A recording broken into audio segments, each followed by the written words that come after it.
Real bad man. What's happening, people? Big up everybody in the chat. Minus anyone who may be chatting-ish. You know, there's always weirdos hanging about. Yes, here we are.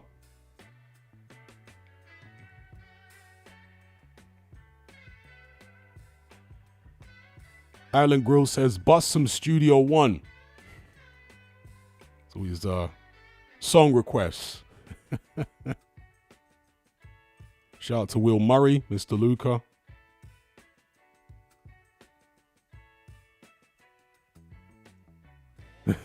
Someone said, Don Charles has me.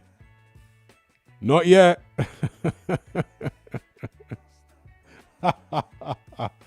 Real bad man.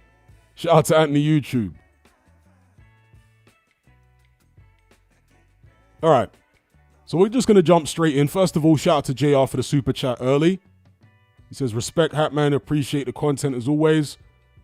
Right back at you, my guy. So let's just jump straight into it. Again, big up everybody in the chat. Shout out to Ruz B. So, several topics to discuss today. We can do a little run through. The first one is Ben Shalom's Sky deal is coming to an end.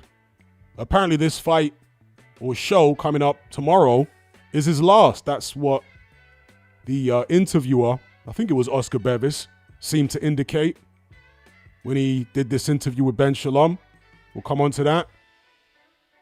There is Josh Kelly versus Flavius Beia happening tomorrow as well. Dillian White is off the Fabio Wardley undercard. We'll talk about that. Vasiliy Lomachenko has retired from boxing. We can talk about that.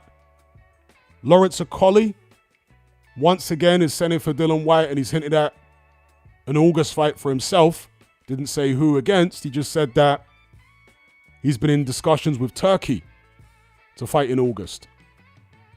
And then the main topic of discussion is Tyson Fury avoiding Anthony Joshua, and if so, why? We can also talk about Wardley versus Justice Huni, and even the passing of Mike McCallum, the late, great body snatcher. So let's start off talking about Ben Shalom and Sky. They are no longer an item. So he did this interview here on Seconds Out on their YouTube channel. And as you can see from the title, it says, Ben Shalom breaks silence on Sky deal ending. We have an exciting announcement soon. Now, he didn't elaborate on what the announcement would be. Presumably it's a broadcast deal, right? But in terms of where he's going, he didn't elaborate. You would assume that all roads lead to DAZN because they've been hoovering up all the promoters.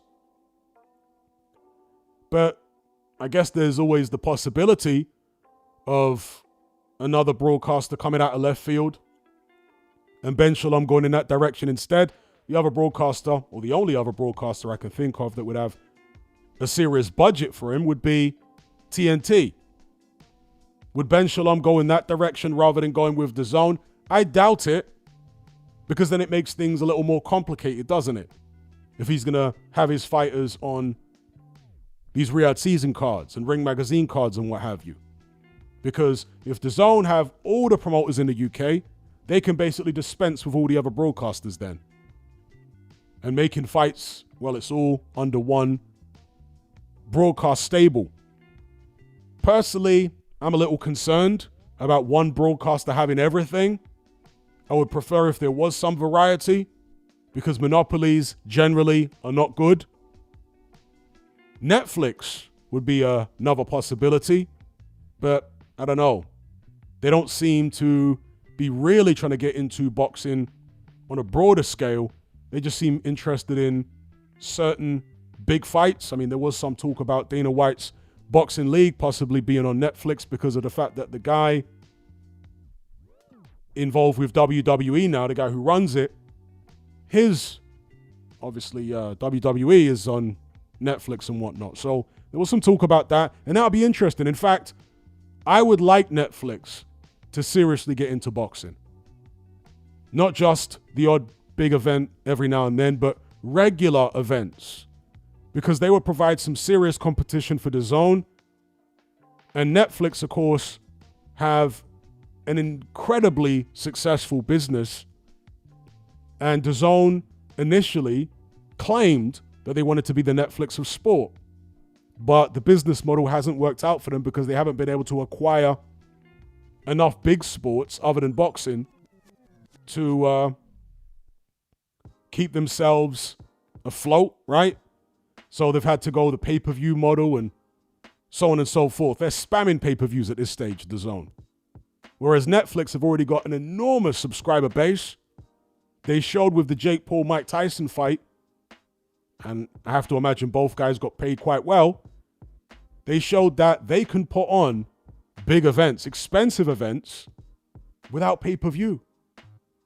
They introduced a cheaper tier for people to subscribe on, and that was like a de facto pay-per-view. And they made presumably enormous amounts of money from it. And of course, Netflix, because they have movies and series and all this other stuff, you would imagine that people who sign up in the lead up to a big boxing event or whatever are more likely to stay because there's loads of other content other than just boxing. Because some people are only boxing fans. They're not really going to watch other sports too tough. I'd be one of them. I occasionally watch a bit of UFC, but that's about it. And I haven't watched any UFC in quite a while now, several months. Whereas when you've got content like movies and series, yeah, you're going to find something for everybody on there. Another reason why I hope Netflix stay in boxing and expand their boxing content is because they're not doing all the foul stuff that DAZN have been doing. I'm not sure if DAZN are still doing it, but they certainly were doing a lot of foul stuff by way of making it difficult for people to cancel their subscription with these ridiculous extended notice periods. And rather than just being able to press a button in the app like you can with Netflix to cancel your subscription, no. Instead, you press a button in the app and then they send you to whatever, a phone number. You're supposed to call this phone number or some type of chatbot or maybe a human agent, and then they're going to try and get you to stay. You know, like it used to be with television, you know, satellite television and stuff like that, cable or various other services where you try and change and they'd send you to cancellations. They'd send you to cancellations and you'd be on the phone for like 20, 30 minutes or something back in the days, right? DAZN are trying to come with all that carry on. Whereas with Netflix, it's the easiest thing in the world to cancel. I've had Netflix a bunch of times cancel, never any issues. So the customer experience with Netflix is so much better. And really and truly, Netflix is way better value for money. I think Netflix is actually cheaper than DAZN. Correct me if I'm wrong in the chat. Well, certainly their cheapest tier is cheaper than DAZN, the one that comes with adverts. But even the cheapest non-advert one is cheaper than DAZN. And think about how much more content you get with Netflix than DAZN. So yeah, I hope that somebody, you know, some promoter or whatever that has a bunch of talent does a deal with Netflix. You know, there were some teething problems with the Jake Paul, Mike Tyson broadcast. Some people experienced issues with the broadcast stopping and all that. I was switching between watching it on my laptop and watching it on a screen, a big screen. And I can't remember which was which, but on one of them I had no buffering at all. And on the other one I did have buffering. I can't remember which was which. It may have been the laptop, there was no buffering. I forget now. But a lot of people experience buffering and all sorts of things like that. What I will say is the picture quality for that show, Mike Tyson versus Jake Paul, was absolutely fantastic. I mean, it was way higher. They must have been using a much higher bit rate. Okay, streaming at a much higher bit rate than DAZN normally do. Because the picture quality was like so crystal clear, so sharp. I was like, no, they're using a bit rate way higher than I've seen used for boxing before, certainly on DAZN. And that might have been one of the reasons that they were having issues with the stream getting choppy, because they were just streaming at a much too high bit rate. You know, the quality was too good for the stream to handle. And also there was something like 60 million households watching. So you combine those two things and yeah, you may have teething problems, but they can iron that stuff out. They're a mature company, and the more stuff they do like that, the better they're going to get at it. So yeah, I hope Netflix get into boxing in a serious way. I doubt it will be Ben Shalom if they do, but you never know. It's a funny old sport.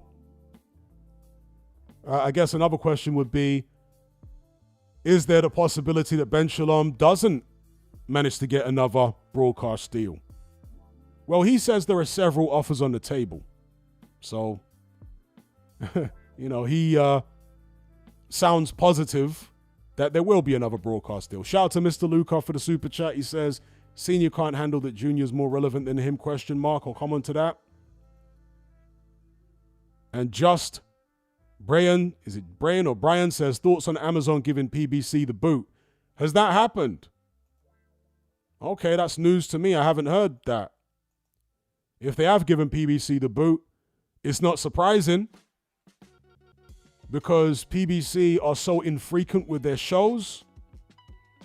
And when they do put shows on, it's nothing spectacular, is it? They're not putting on the big fights or anything like that. So if that's true, and PBC have been given the boot, it's justified as far as I'm concerned. You know what I mean? They're not putting anything decent on. Will they then try to shop their brand to Netflix? Will they try and do a deal with them? I think at one point there was talk of PBC on Netflix. Correct me if I'm wrong. But there was talk of it. So yeah, let me know what you guys think of Ben Shalom and the Sky deal coming to an end. Afro Jam says, what has happened to DAZN being sued? I'm not sure. That was in California, as I understand it, and they were being sued over, making it ridiculously difficult to cancel. But since that news about a lawsuit came up, I've heard some people say that they cancelled their DAZN subscription very easily. So I don't know if it's gotten easier. Has anyone cancelled their DAZN subscriptions recently? If you have, how was the experience?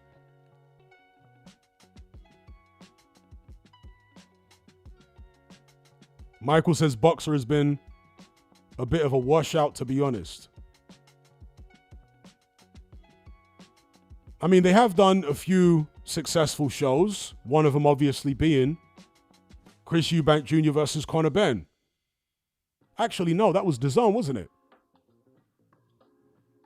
Or did they show that on Sky as well? Was it a dual broadcast?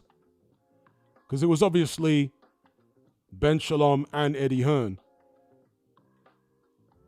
Ocean Blue says, I cancelled mine a couple months back. It was fine. Okay. Oh yeah, people are saying it was a dual broadcast.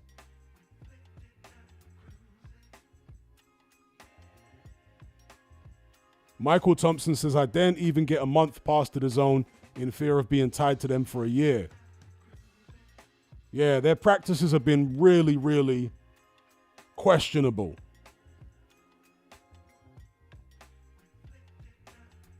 Shout out to Adam for the super chat. He says Corey Sanders versus Zhang. That's a real good fight. You guys always manage to come up with the most difficult matchups to pick a winner in.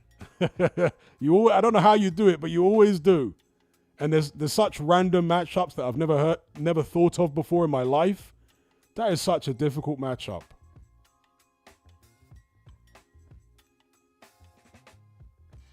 God, who would I pick in that fight? Sanders much faster, obviously. Both guys, very good punchers. Both southpaws. Sanders got the better stamina, more mobile. I think Zhang had the better chin. God, that's such a tough fight. That is a real tough fight.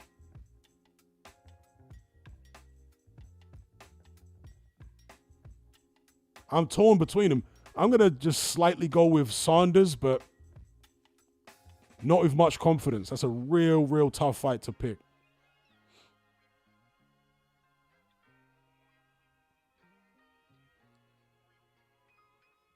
Jimbo says Zhang's counterpunching is so dangerous, but so is Sanders's. Sanders was a tremendous counterpuncher and very fast. I mean, he knocked out Vlad off a counter.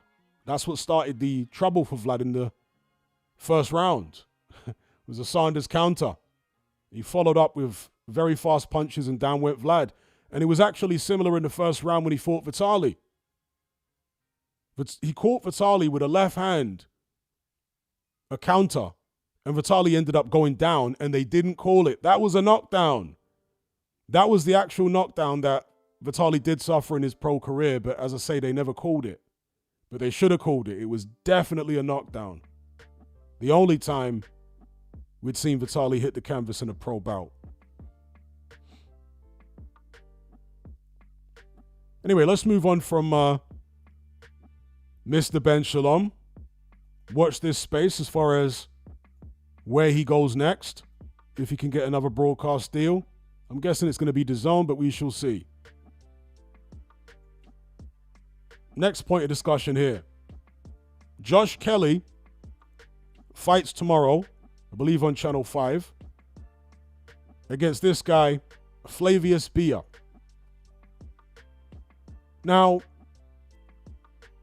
if you talk to the average Joe on the street, if you talk to whoever, man, woman, doesn't matter, just the average Joe who either doesn't watch boxing or they're a super casual, most of them are going to be of the view or belief that pretty boys can't really fight. Yeah? They're going to think that in order to be good at fighting, you have to be an ugly guy or, at the very least, have a rugged look about you. Because if you're pretty in any way, nah, you ain't got what it takes. You've been having it too easy all your life, womanizing. In this day and age, getting your hair done,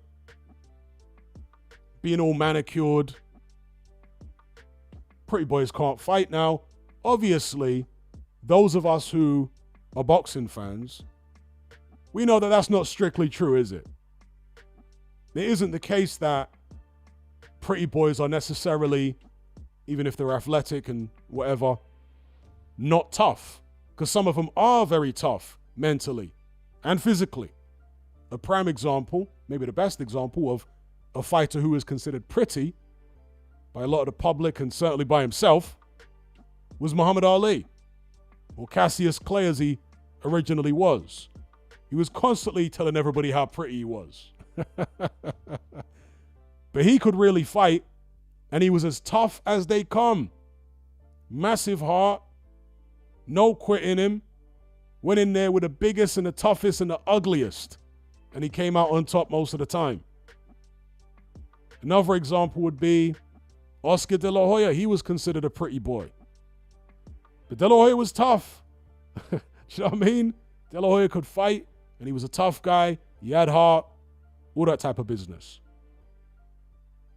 But Josh Kelly, up until this point in his career, and he's literally called the pretty boy. That's his nickname, his alias, Pretty Boy Josh Kelly.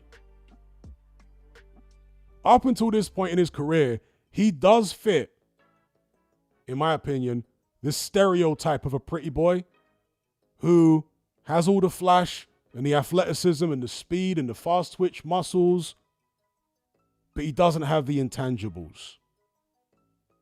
When David Avanesian put it on him, what was that, 4 years ago or something? He crumbled. Even in his last fight, and even in his last fight against Ishmael Davis, once again, he was looking vulnerable in there. And you saw what happened to Ishmael Davis last time he stepped in the ring against Boachuk.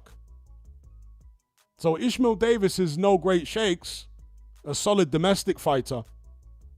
But he had Josh Kelly under serious pressure. And he took that fight on short notice.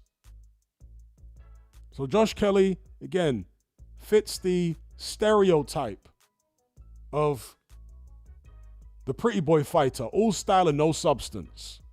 Doesn't have the intangibles. At least up until this point in his career. Now he's what, 31 years of age? Has he been through enough trials and tribulations to toughen himself up? We shall see if he gets past this guy and goes on to challenge for a world title. There was much promise about Josh Kelly. He had a good amateur career and whatnot. But in the professional ranks, he hasn't been able to cut it thus far. Anything above domestic level. So, what do you guys think about Josh Kelly? And sorry, just to go back to Mr. Lucas Super Chats, I didn't address it at the time. Senior can't handle that Junior is more relevant than him, ? Short answer is yes, in my opinion. Man wants to hog all the limelight. And he's getting all funny with his son because he doesn't want to be overshadowed. He wants his son to stay in his shadow. He pretty much said it. Well, he did say it blatantly on several occasions. So yeah, he's telling us what he's really all about. Shout out to Jack for the super chat. He says, David Haye at heavyweight versus Povetkin. I used to go back and forth about that fight when they were both still active. And some days I would think David Haye with the speed. Other times Povetkin with the pressure. And Povetkin was a very skilled fighter. Don't get it twisted. He wasn't just a brawler or anything like that. Far from it. Povetkin was very, very skilled, very cerebral. He was a little stiff. You know, he didn't have the fluidity of some pressure fighters of the past. Didn't even have the fluidity of a Derek Chisora. But he was very precise with his punches. Extremely well schooled. Olympic gold medalist. Hit hard with both hands. Didn't have the greatest stamina in the world. Neither did David Haye, though. David Haye didn't have great stamina. David Haye used to fight at a very slow pace deliberately because any faster than that, and he'd be breathing out his backside. So it's a very interesting one. Povetkin had a very good left hook. Maybe he could have timed David Haye with it. I mean, anyone thinking David Haye would just blast Povetkin out in a couple of rounds or whatever because he's got that explosive style and he's more dangerous with long-range shots.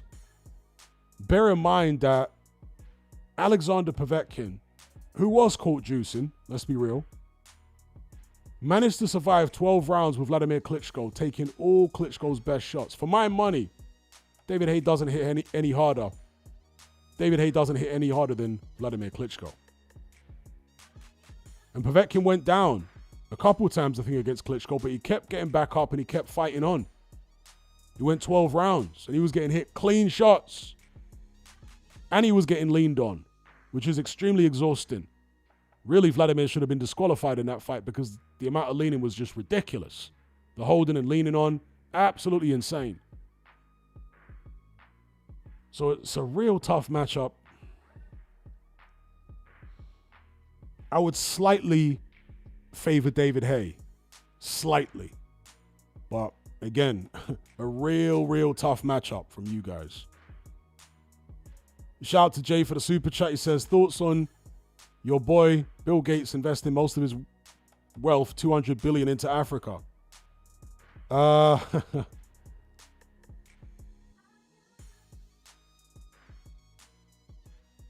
Sinister. is what I would say. And I want to see if any of that money finds its way to Ibrahim Traore, because I already don't trust Traore.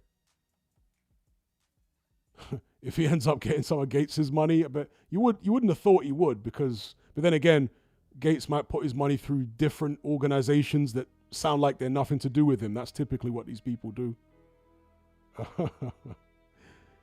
Gates is like he's like the brain from Pinky and the Brain. Do you know what I mean? He's so obviously sinister. Even the average normie is a little wary of Bill Gates because he's just so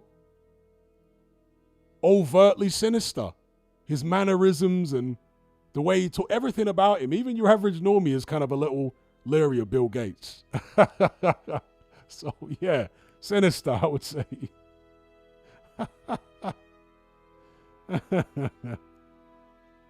But shout out to Jay Silver for the super chat. So, yeah, Josh Kelly, Flavius, Beia. Tomorrow, Flavius Beia doesn't look like any great shakes. Pretty average, maybe domestic or European level fighter from Romania. But since Josh Kelly is more style than substance, or has been in the past, you couldn't rule out him getting turned over by this guy, this obscure Romanian. But on paper, he should win. So watch out for that one. All right, next bit of news here. Dillian White, unsurprisingly, has pulled out, or he's been removed, however you want to describe it, from the Fabio Wardley Justice Huni undercard. He's no longer fighting. The reason that this is not a surprise is because they hadn't announced an opponent. And the show's just days away now. So with such short notice and no opponent announced, many people were predicting that Dillian White would not be fighting on this show. Will he be fighting somebody else maybe a couple of months down the line? Is that one of the reasons that he's pulled out? Well, Frank Warren seemed to allude to that. Frank Warren is in a couple of interviews saying that they're working on something significant for Dillian White. Will it be the Anthony Joshua rematch finally? That's the fight that Dillian White has been angling for the longest time. The cash out. That's why he wasn't trying to go near Lawrence Okolie or many of these other heavyweight contenders that can't offer him the kind of money that an Anthony Joshua rematch can offer him. There's been talk that Anthony Joshua, even AJ himself said, is in discussions with Turkey for a multi-fight deal. Some say 2 fights, others say 3 fights.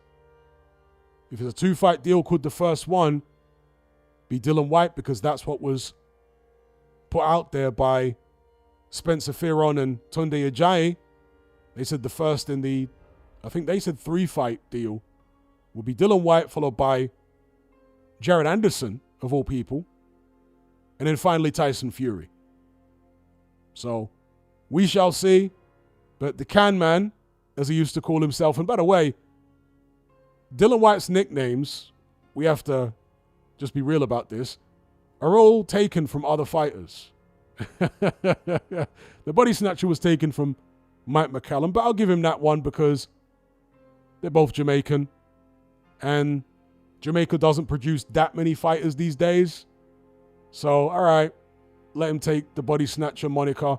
Although Dillian White was nowhere near as prolific a body puncher as Mike McCallum. So he didn't really live up to that name. But his other nickname that he's given himself, the Can Man, that was from Adrian Broner. Adrian Broner came up with that.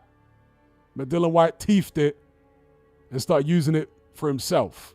Obviously, many fighters over the years have taken names from fighters of older generations.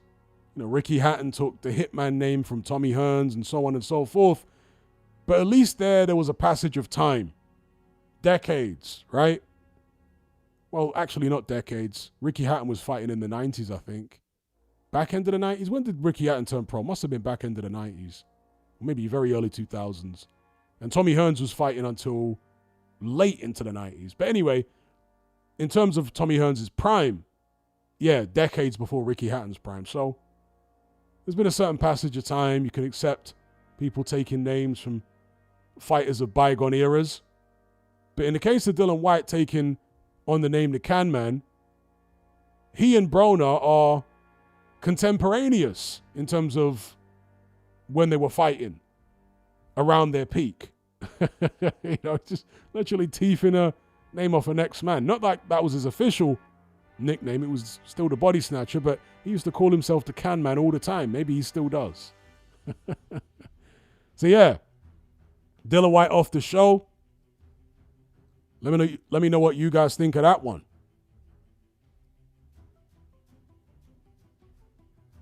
Muraz Man says, White is just too unoriginal, bro.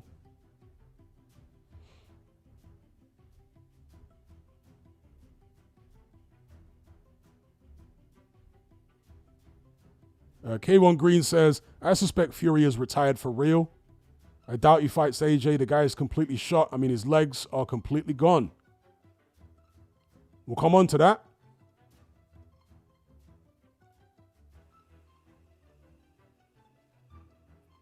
All right, moving on to next point of discussion here. Vasiliy Lomachenko has announced his retirement from boxing. He's been out the ring a long time. There was a lot of bemusement about the way that the sanctioning body that he held a belt for, the IBF, were allowing him to stay champion after so long out the ring. Normally that's the WBC who do things like that. The IBF tend to strip you quick fast. But in the case of Vasiliy Lomachenko, for whatever reason, legacy privilege maybe, they allowed him to hold on to it for far too long. Anyway, he was recovering from injuries and maybe surgery, I'm not sure. And it was up in the air whether he would continue his boxing career. But no, he's decided to call it a day. He finishes with a record of 21 bouts, 18 wins, 3 defeats. 12 of his 18 wins by knockout or stoppage. He was a fantastic fighter. He was very entertaining to watch. And at one point, many people had him as the number 1 pound for pound, or at least top 3.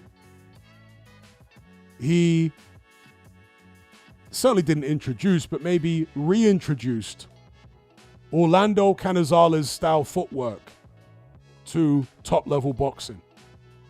Shout out to those of you who know who Orlando Canizales was. And yeah, that type of footwork, he reintroduced it, repopularized it, along with his countryman and one-time stablemate, Alexander Usyk. And it's interesting, for the longest time, Vasiliy Lomachenko, because he is obviously much smaller than Usyk, more nimble, can do things that Usyk, if not can't do, but can't do at the same speed, right? Because of all this, I want to say the majority of people ranked Vasiliy Lomachenko higher on pound-for-pound lists, generally, than they did Alexander Usyk. But now that it's all said and done, and Vasiliy Lomachenko is retired, you look back at his career, and there is just no way you could rank him higher than Alexander Usyk. Do you know what I mean? Yes, Lomachenko went up through the weight classes, but never in his career was he fighting people who outweighed him by the amounts, or even if you want to be technical and go into percentage of body weight, the difference, between Lomachenko's opponents and Usyk's opponents. Usyk's opponents are still far, far bigger in terms of, the percentage of body weight that they are extra over Usyk, if that makes sense. I'm not explaining it that well here, but hopefully you understand the gist. So yeah, Lomachenko never fought anyone, certainly never beat anyone with the type of physical advantages over him that Alexander Usyk has defeated at heavyweight. And Alexander Usyk, of course, perfect at cruiserweight, perfect at heavyweight. No blemishes on his record. So that, I think, to a lot of people was a surprise in the long term, that Usyk ended up being the better fighter, proving himself to be the better fighter than his smaller, more nimble stablemate, Vasiliy Lomachenko. Stylistically, they're, of course, very similar. Usyk was trained by Lomachenko's dad for a long time. What made Usyk better than Lomachenko? I want to say physical strength and maybe mental toughness. Not that Lomachenko ain't mentally tough, but there are levels to this. And Usyk's mental toughness is like Evander Holyfield level. I mean, he's like incredibly tough mentally. Whereas Vasiliy Lomachenko, in the Teofimo Lopez fight at least, was wary of Lopez's power in the early going, and he wasn't as aggressive as we normally see from him. So he remained on the outside, getting outboxed basically, until he sensed Lopez's power was diminishing, and that's when he stepped it, and that's when he stepped on the gas and went on the front foot. Usyk would not have allowed that. You know what I mean? He's going to go in there against a big puncher like Daniel Dubois or Anthony Joshua, and he's going to be sticking it on them regardless of their power. So I think that was one of the differences, was just Usyk's mindset was a bit more hardcore than Lomachenko. But of course, Lomachenko, fantastic fighter. Great to watch. The footwork, the angles, the punch output, the way that he would overwhelm opponents. Because Lomachenko was never a massive puncher. He had decent power, but the speed and the angles and the consistency with which he attacked you was what managed to break you down. You would keep up with him for a few rounds, but after 3 or 4, it's almost like the opponent starts getting dizzy. Their eyes are looking at this guy's feet, but also his hands, his head. He's moving all over the place, and he's punching at you constantly. And as I say, they just get overwhelmed by it. And that's when Lomachenko was able to force stoppages or beat people comprehensively on points. So yeah, great career, multi-weight world champion. He had some great wins along the way. And yeah, great addition to the sport of boxing over the past decade, however long ago it was that he turned pro. Obviously lost those 3 fights. The first fight he lost was in his second pro bout to Orlando Salido. That was like a baptism of fire to professional boxing, because Salido, a very dirty fighter, gave him a nice warm welcome to the pro game. All that sportsmanship that you see in the amateur game, yeah, forget about all that. This is going to be rough and tumble. That's what Vasiliy Lomachenko learned in that second pro bout. Obviously, because he was so advanced as an amateur, he was fighting the likes of Salido far earlier than a normal fighter would, who wasn't as dominant in the amateurs and experienced in the amateurs as Vasiliy Lomachenko. So yeah, lost to Salido, went on to lose to Teofimo Lopez, already mentioned that one, and then eventually dropped a contentious decision to Devin Haney. I didn't think it was the horrible robbery that some people were making it out to be. I thought it was a genuinely close fight. Could have gone either way, but Devin Haney managed to take it. So yeah, that's Vasiliy Lomachenko, retiring from the sport of boxing. What do you guys think? Encircled says the Orlando Salido fight was a joke. I guess you're referring to all the fouls that Salido committed. Salido was a fantastically dirty fighter. Shout out to Striker. Yeah, Salido was fantastically dirty. he was one of these guys who wasn't supposed to make it in boxing, Salido. He was supposed to just be a journeyman. So he really learned boxing the hard way. He wasn't the most naturally talented guy. So he had to learn all of the tricks, and a lot of those were illegal tricks and tactics, in order to rise up the ranks and eventually become a genuinely world-level fighter, as he did. And he showed Lomachenko all of the dirty stuff he'd learned in that fight. Dear, oh dear, oh dear. You know, you don't see fighters like that these days very often, you know, ones who are that dirty. Because there was a period, well, for the longest time, for decades in boxing, where dirty fighters were commonplace, right? And some of the great fighters were dirty. Mike Tyson was a very dirty fighter, notoriously dirty. Mike Tyson's favorite fighter of all time, Roberto Duran, was also very dirty. Good God, Roberto Duran was a dirty fighter. Bernard Hopkins was a dirty fighter. So on and so forth. In Circle says, Dubois hits everyone low. A low blow here or there. That's not on the same level as the fighters I've just mentioned, you know. Mike Tyson was biting chunks out of people's ears. He was trying to break people's arms. Low blows and headbutts, that's light work for Mike Tyson. Do you know what I mean? That's baby food. Let me use that term. Since it's trending right now. That's baby food. Mike Tyson was going in on the dirty fighting. Yeah, Andrew Golota back in the days, throwing combinations below the belt. Bernard Hopkins was thumbing people in the eye. He did that to Pascal. Deliberately. Hopkins would fly in with the head, low blows, hit you in the hip to give you a dead leg, thumb you in the eye. Yo, some of the fighters back in the days were so dirty. Phoenix says Mike learned from Duran. No, he really did. Roberto Duran, as great as he was a very dirty fighter.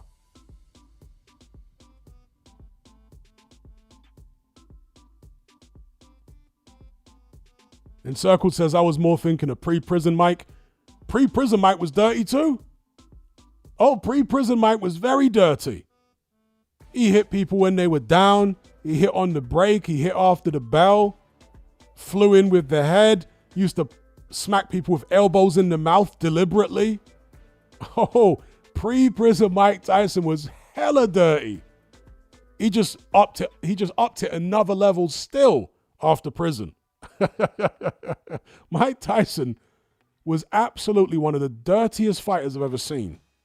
But because he had this cult, and still does, of fanboys around him, they want to sweep all that under the carpet and talk about, Evander Holyfield headbutted. It was like, what? Like Mike Tyson never headbutted anybody. Are you having a laugh?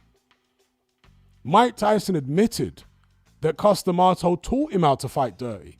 He taught him all the skullduggery and all that kind of business because, of course, Costamato came from a very different era where, dirty fighting was almost the norm, So Cost taught Mike a lot of that stuff, and other pros taught him stuff. So yeah, Mike was dirty from the start. Very, very dirty fighter. And in fact, Larry Holmes, before he fought Mike Tyson, was pointing out what a dirty fighter Mike Tyson was and how it was all swept under the rug because he was like boxing's darling at the time. Mike Tyson was always dirty. I remember he fought a journeyman called Don Halpin. It was one of his very early fights. Was he his pro debut? No, I think his pro debut was Sterling Benjamin, a Trini guy. But Don Halpin was one of his very early fights. And he knocked the guy down. And when Don Halpin was down, he literally punched him full force in the face. And it wasn't one of them ones where the guy just, went down in such a way that it looked like he might have been ducking low. No, this guy was on his back.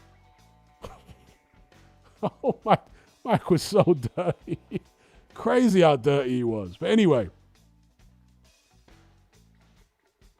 Hector Mercedes, or maybe that was his pro debut. Hector Mercedes, they were all very early fights. Hector Mercedes, Sterling Benjamin, Don Halpin, they were all very, very early fights.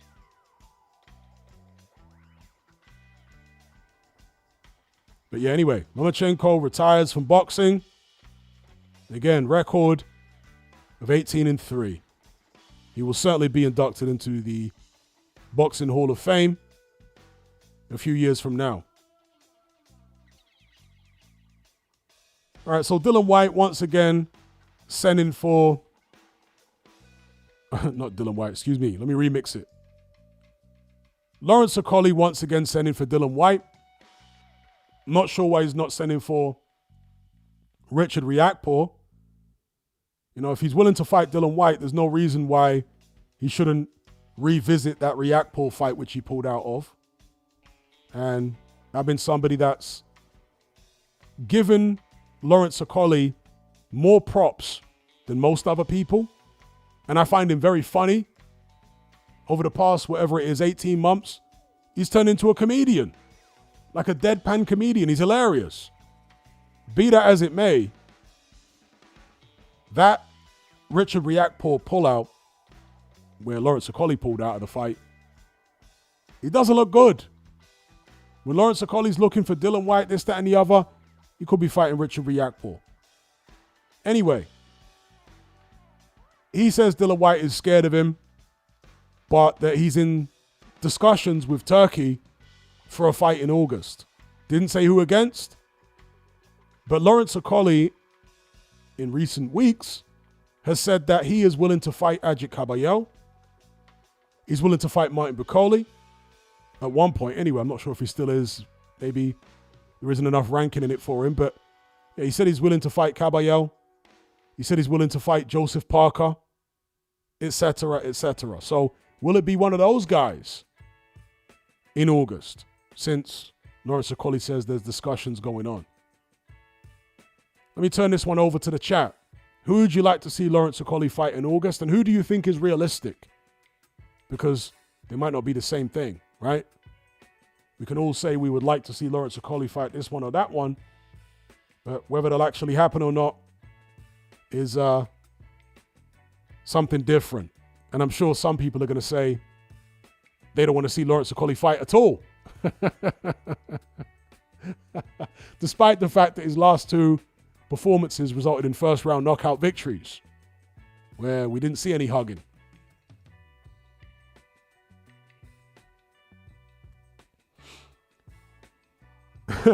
Mr. Lucas says, Kabayel will blow Okolie's back out. Pause. Afro Gem says he should fight a Jagbot. I'd like to see that. Nigerian beef. Yeah, I'd like to see that.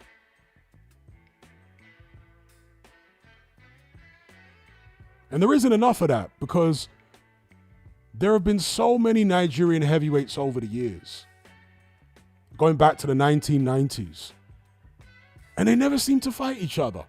Is there some type of like secret Nigerian brotherhood code where these Nigerian heavyweights are not fighting each other? No, they need to fight each other.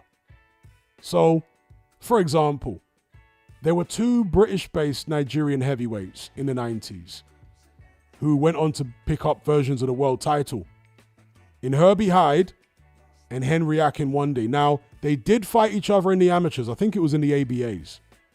They did fight each other in the amateurs. But in the pros, they never fought. Both based in the UK, you know, Nigerians and whatnot, but never actually fought each other. So don't know what happened there. Later on, you had the likes of Ike Ibeabuchi, and at the same time that he was around, there was another Nigerian heavyweight called David Izonrite. They never fought each other. David Izonrite was actually an Olympian. I think he competed at heavyweight, 200 pounds, not super heavyweight. But yeah, Izonrite and Ibeabuchi never fought each other. And then further down the line, you had the likes of Sam Peter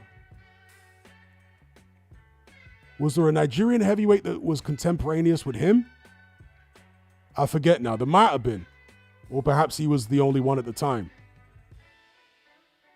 But yeah, there have been so many Nigerian heavyweights. And then, of course, in this current era, Anthony Joshua is of Nigerian descent.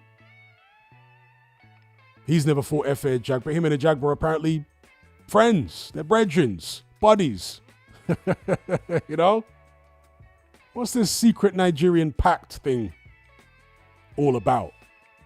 You men are supposed to fight each other. Maybe there isn't a secret pact, but, you know, maybe I'm reaching here. But these Nigerian heavyweights should be fighting each other. Yeah? Let's see Efe Ajagba fight Lawrence Okolie. Let's see it. Let's see Lawrence Okolie fight Anthony Joshua. Why not? Striker says, didn't David Izon give David 2 a hell back in the day? Yeah, they had a very good fight.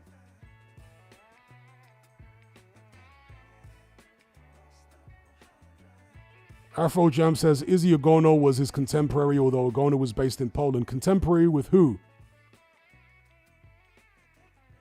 Ogono was contemporary with like AJ and Ajagba, right?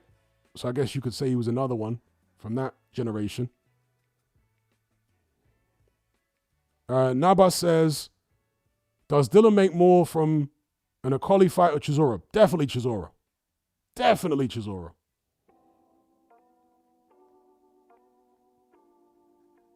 Lawrence Okolie, as formidable a fighter as I think he is, he couldn't draw flies to Ish. Do you know what I mean? Lawrence Okolie, yeah, he ain't any kind of draw. Martin Ryan says, AJ also has Irish ancestry but keeps it quiet. Well, I've heard him mention it several times. So I don't think he keeps it that quiet, because I have heard him mention it several times. He says it's on his dad's side. Either his dad doesn't look mixed race to me, but maybe it's his granddad was mixed race, like half Nigerian and half Irish.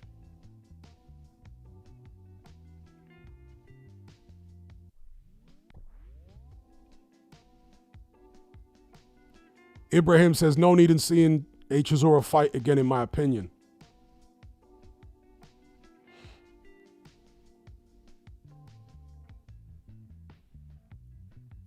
And we should just say here, or we should just talk about Mike McCallum, the body snatcher, passed away the other day. You know, you guys should know by now, if you've been following me for any length of time, that I do not do RIP videos generally, tribute videos. I've only done maybe 2 or 3. I tend not to do them. But I will say some words about Mike McCallum. He had one of the smoothest boxing styles I've ever seen. When people talk about fluidity, Mike McCallum should be the first person that comes to mind. Mike McCallum, James Toney, of course, they had 2 very good fights against each other. They almost mirrored each other because their styles were so similar and the fluidity was so similar. But Mike McCallum was just incredibly relaxed in a boxing ring. You know, when he fought Julian Jackson, which at the time and maybe still was like the biggest all-Caribbean fight maybe of all time in terms of people who were born and raised in the Caribbean. There have been people of Caribbean descent that have fought each other probably in bigger fights, but talking about people that are actually born and raised in the Caribbean, that might have been the biggest all-Caribbean showdown ever, right? Julian Jackson versus Mike McCallum.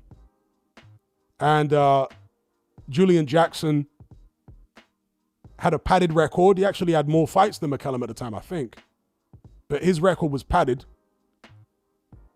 Nevertheless, he was a tremendous puncher, and he did hurt Mike McCallum early. Wobbled him.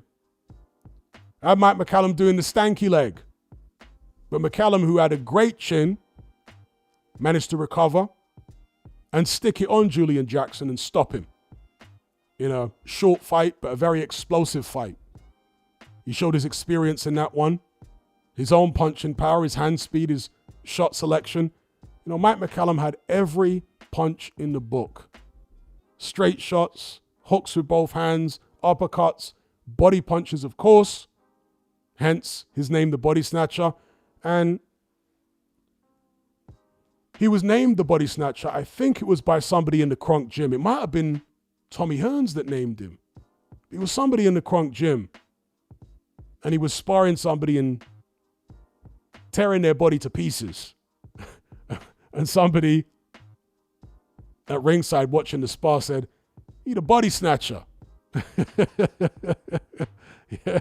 So he had a great style, very fluid. Body shots, head shots, great jab, great chin, big heart.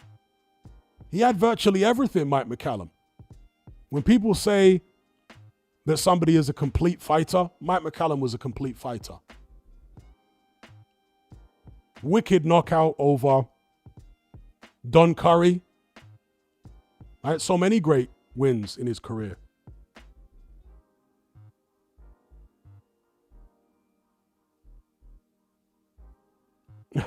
JR says, anyone here going to the fight Saturday? I got free tickets for having a blue light card. Suffolk seems like the UK's Texas. Yeah, those areas are weird.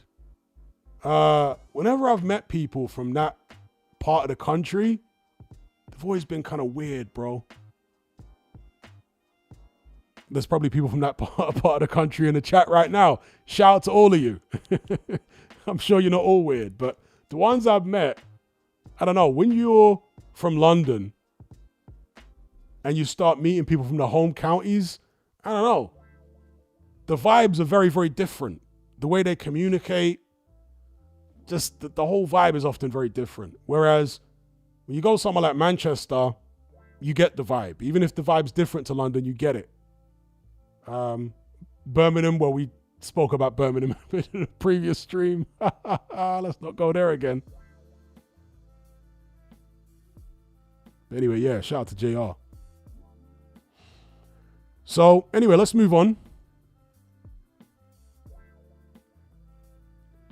So the main topic here. Tyson Fury. Why won't he fight Anthony Joshua? Now, obviously, there's been claims and counterclaims over the years during various periods, let's say during the last decade, of AJ ducking Fury or Fury ducking AJ. At certain points, AJ was pursuing the Fury fight.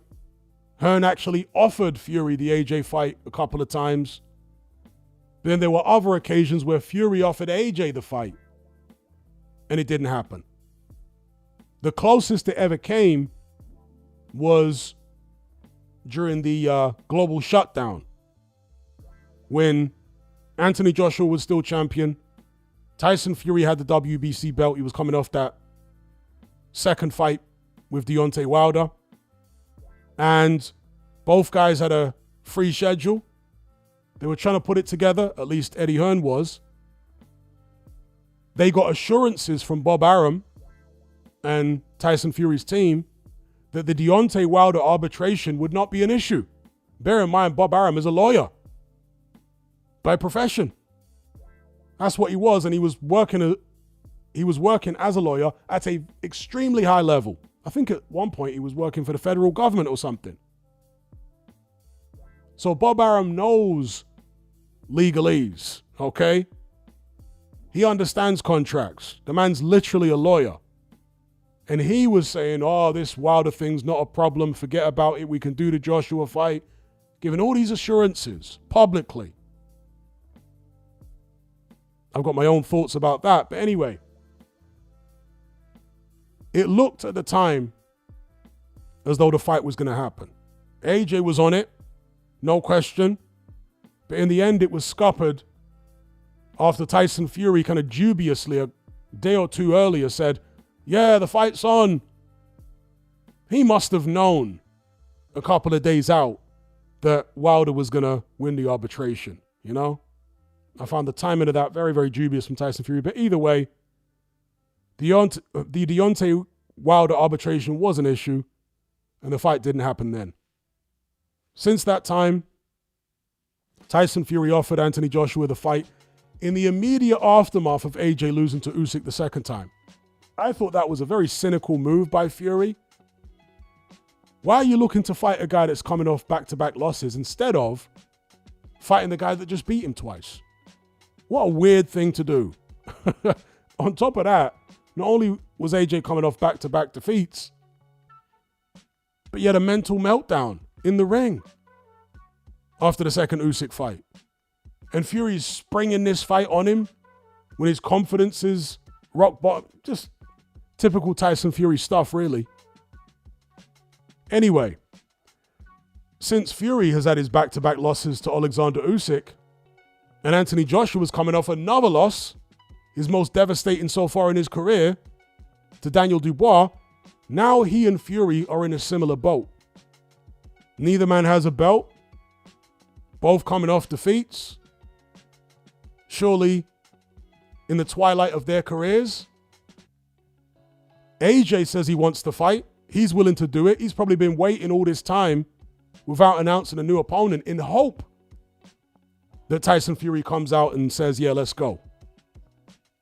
But for some weird reason, Tyson Fury has done another one of his retirements, so-called, sitting on the sidelines, not taking on Anthony Joshua, who, as far as I'm concerned, is shot to pieces. And it would still pay Tyson Fury an enormous amount of money. Tyson Fury likes getting paid an enormous amount of money. He's always been about the money, despite all of his comments over the years to the contrary. He's always been about the money. There's nothing wrong with that. But don't act like you are not in it for the money when you are. That's just annoying. And the thing is, based upon their recent performances, and I could be proven wrong, obviously, if they ever got in the ring, but based upon their recent performances, I would pick Tyson Fury to beat AJ right now. Which makes it even more curious in my head that Fury doesn't seem to want to do it. I would like to hear from Tyson Fury fans. Explain to me why your guy isn't willing to fight AJ right now. AJ shot to bits. I'd pick Fury to win. Fury appears to me to have more in him than AJ does. And Fury's always been a better big occasion fighter than Anthony Joshua. You never seen Tyson Fury look like a rabbit in the headlights in a fight, right? You never seen Tyson Fury look lost. Whenever he's in trouble, whenever he's been down, he gets up and he looks like he's still with it. He still knows what to do. He's still in control. You can't say the same for Anthony Joshua. So,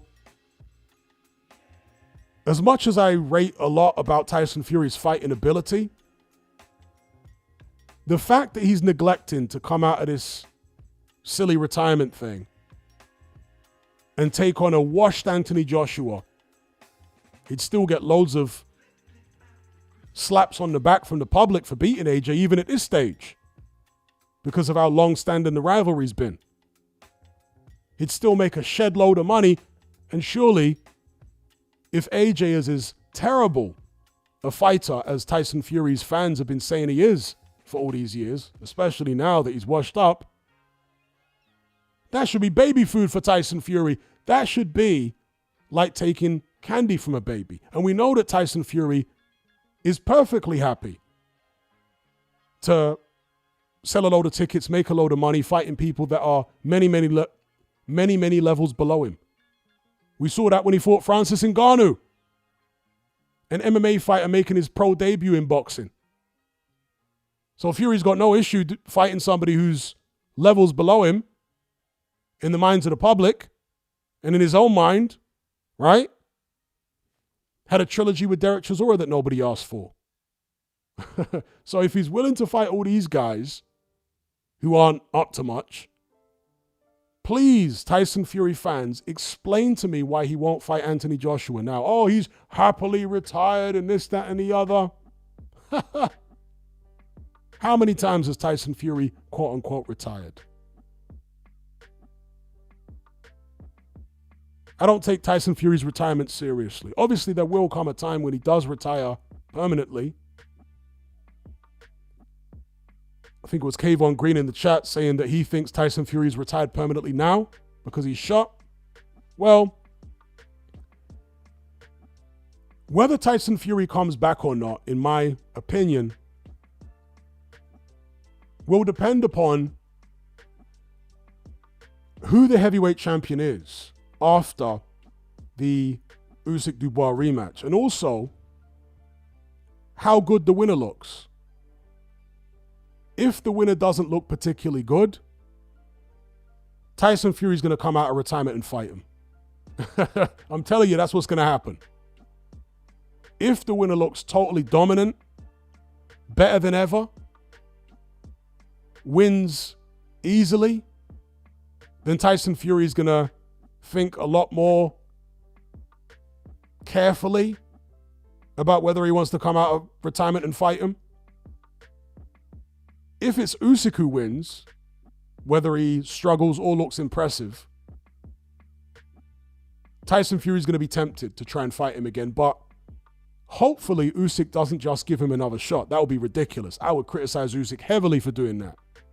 Hopefully Usyk tells him, look, I'll give you another shot at the belt, but I want you to come out and fight Adric Caballero, or fight Anthony Joshua, or fight somebody else, right, who's ranked in the top 10 that can give you a fight. And if you manage to come through, then we'll look at a trilogy match. That's the only fight I think Fury's interested in right now, is a fight for the heavyweight championship. I don't think he's interested in fighting anybody else because, as I've said in previous streams and videos, Tyson Fury is all about appearances. He wants the public to believe that he's the number one heavyweight in the world. Very few of them are buying that crock of BS anymore. So the next best thing is that they think he is the number 2 heavyweight in the world. He could just about live with it for the time being. If he were to fight anyone at this stage of his career, where he has a lot of wear and tear, where he does struggle to get himself in shape, there's always the possibility he loses to someone other than Alexander Usyk, or even other than Daniel Dubois. He couldn't live with the illusion of him being the number 1 heavyweight of this era being shattered, along with the illusion of being the number 2 heavyweight of this era. His ego couldn't handle it. It's not that Tyson Fury is afraid to get in the ring with anyone. He's not. He's a very brave man in the ring. We've seen that many, many times. But he does like to keep up appearances. I'm not talking about in terms of wealth, right? Like the old sitcom, Keeping Up Appearances with Hyacinth Bouquet. No, I mean keeping up appearances in terms of the way he's perceived by the public, how good the public perceive him to be. He wants everyone to think he's the number 1 guy, and worst case scenario, the number 2. He can't handle anything below that. His ego cannot handle it because he's invested so much over the years into bamboozling the public, into dressing up his resume to look better than it actually is. You know? I mean, we saw that with the Wilder trilogy.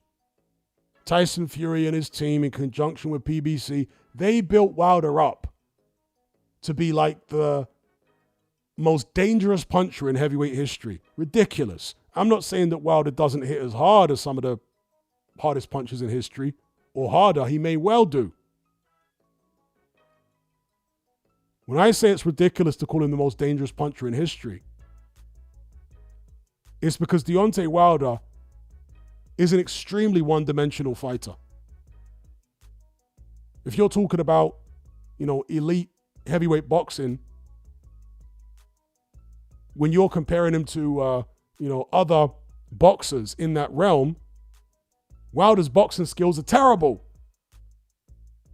He was a guy with a lot of heart, energy, and ferocity that had a knack of landing a big right hand. You take the big right hand away, and you get what we've seen in his past couple fights. He's got nothing else. Okay? George Foreman was a crude fighter, but he was far more skilled than Deontay Wilder. Oh, yes, he was.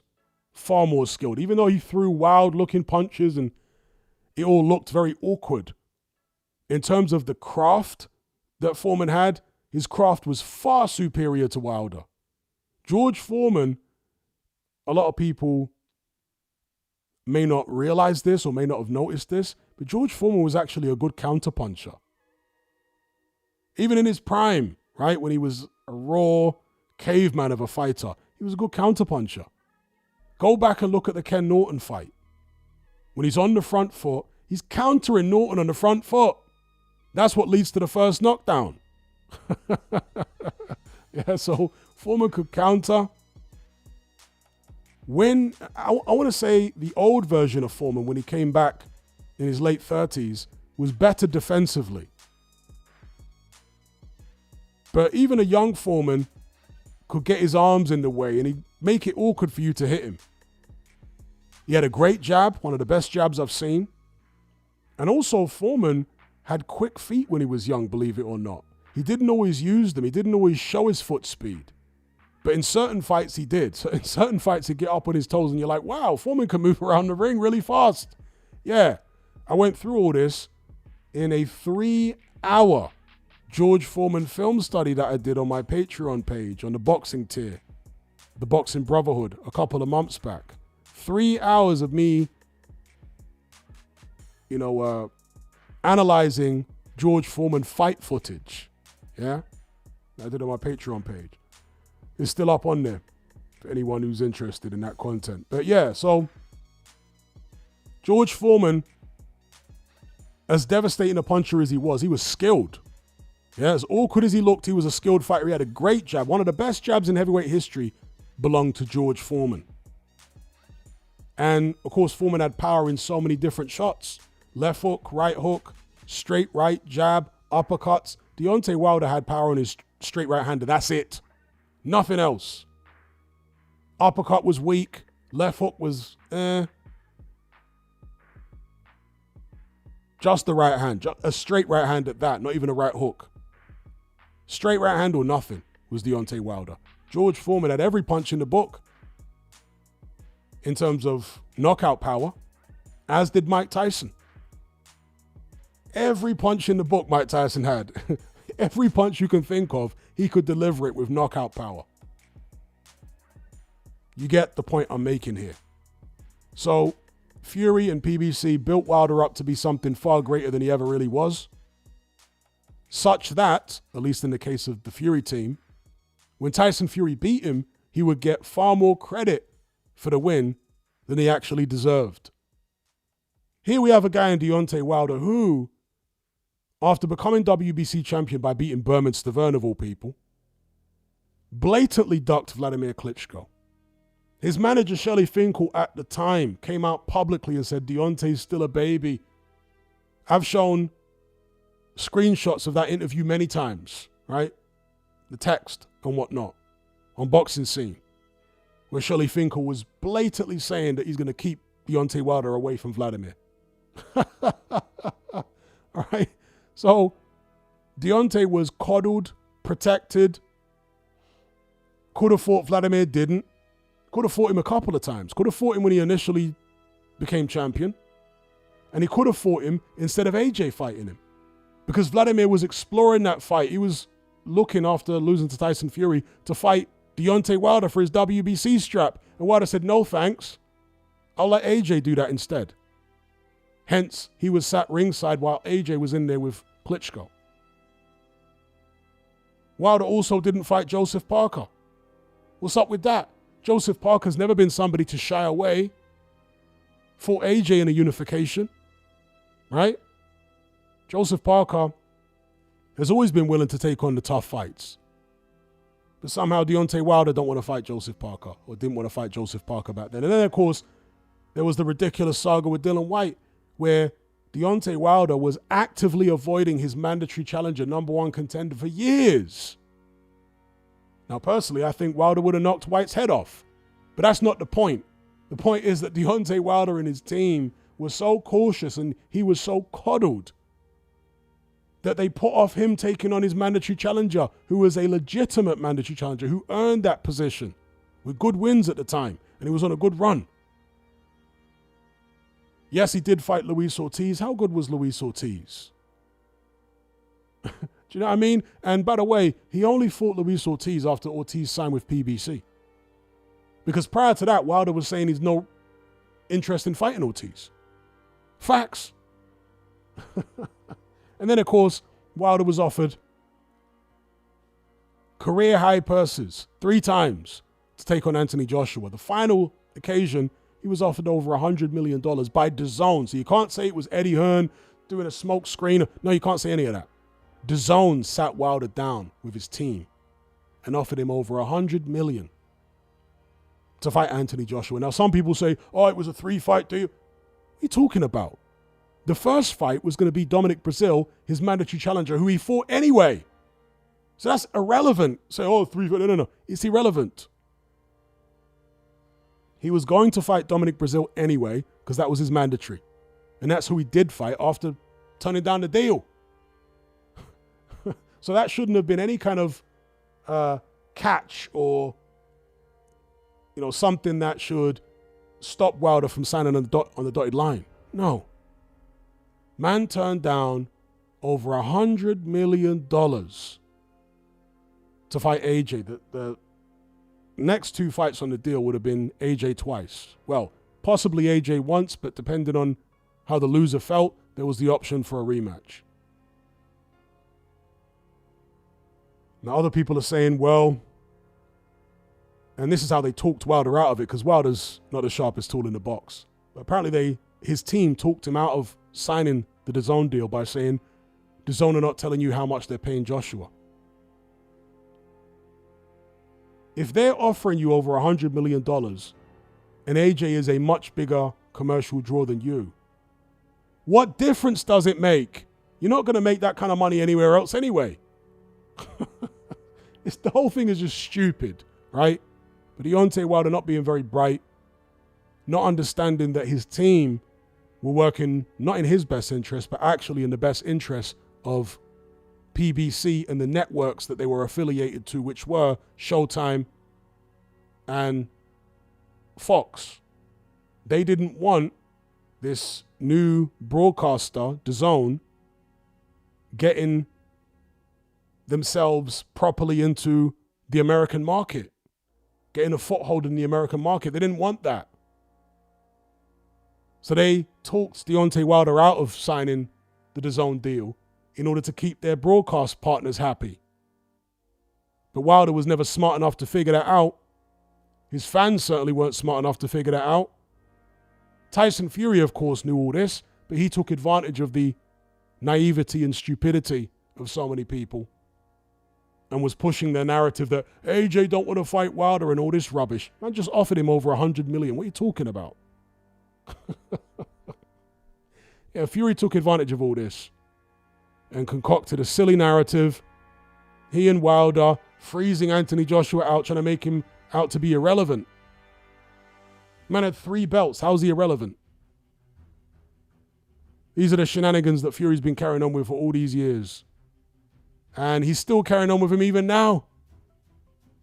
Now that he and AJ are way past their best, AJ is totally shot and washed up, and Fury still can't stop with the shenanigans.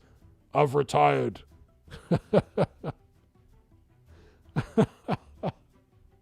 AJ's finished. If Fury is so much better, then AJ should be a nice, easy little tune-up for him before pursuing a trilogy match with Usyk.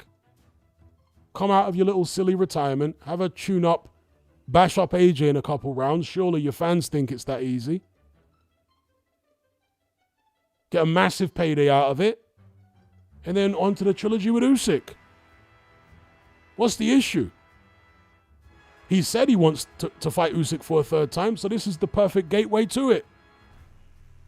Please, Tyson Fury fans, explain why he's not doing this.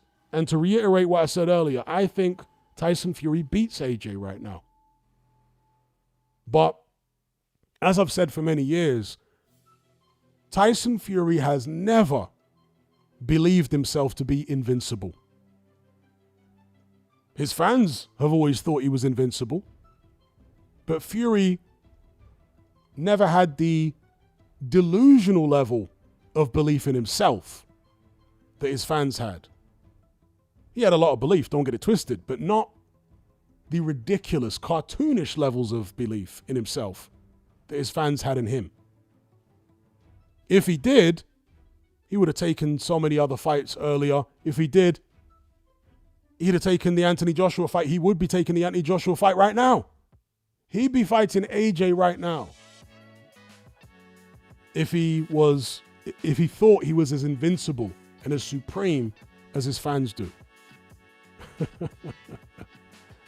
So please, don't, if there are any Tyson Fury fans in the chat, don't come with any nonsense. Give me a plausible explanation for why Fury's not fighting AJ right now. Isn't it easy money? And you can't say that Tyson Fury's not interested in fighting quote-unquote bums. What did he do when he fought Francis Ngannou? A guy who AJ blasted out in 2 rounds. Anyway, let's turn it over to the chat. Shout out to Lineal Ngannou for the super chat. He says, who wins, Tyson Fury or Lennox Lewis? Lennox Lewis.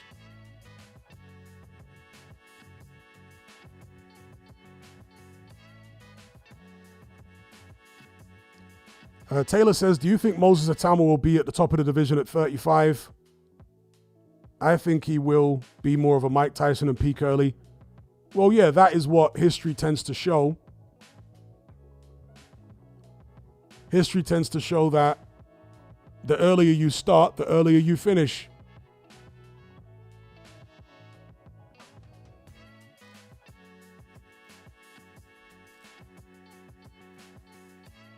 Jim Lord says, Hatman, don't you know that in boxing you should just be able to say that you can't, or that you can beat everyone? You don't have to do it like Fury, right? I'm assuming you're being sarcastic. Yeah, because that's how Fury fans are. They think it's perfectly okay to proclaim that you're the best heavyweight in the world and the best generation and best of all time and all this kind of business, but you should not be then obliged to go and prove it in the ring. What low standards Fury fans have. Encircle put it fantastically. He said it's all about wins by proxy. That's what it is. Oh my gosh, what a great way to describe it. Wins by proxy. Wins by proxy. Yes. And you know that wins by proxy thing is really annoying. It started in the Mayweather era. Mayweather was the one who kept claiming all these wins by proxy. And the Mayweather fans were always trying to justify him not fighting this one and not fighting that one. And again, pushing the wins by proxy thing. God, that was so irritating.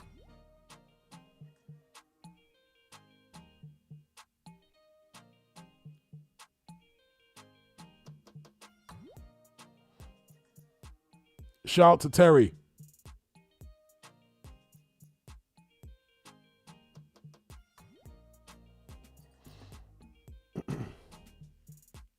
In fact, let's switch up the visuals here to get in line with the fight this weekend, the main fight this weekend. Fabio Wardley versus Justice Huni. Portman Road.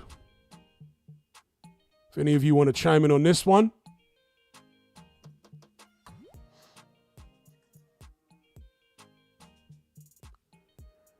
Nocta says, Wilder never fought a guy with a chin until Parker Zhang and both beat him easily.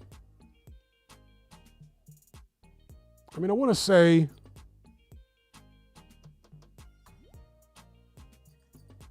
Ortiz's chin wasn't bad. Not saying he had a great chin, but I don't think he had a bad chin necessarily. But he certainly had a worse chin than Fury, right? Because Ortiz wasn't able to overcome the shots that Fury did. So you probably make a good point. I'm trying to... No, yeah, Duopa did have a good chin. Yeah, Duopa had a good chin. So if we're saying that Ortiz had an average chin, Duopa had a good chin. He wasn't a very good fighter, but he did have a good chin. And Arreola, by the time he fought Wilder, was very, very jaded. Very jaded.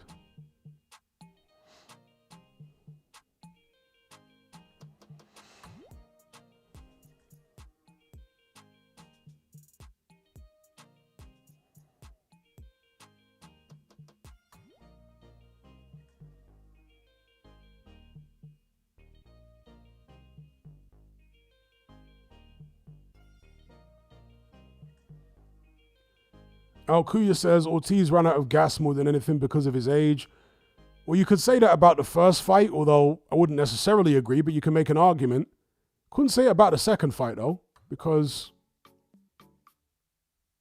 he was winning those rounds at a canter and then just got knocked out with one punch.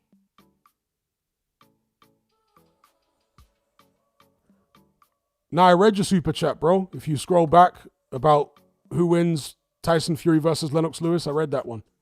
I read it. I said Lennox Lewis wins.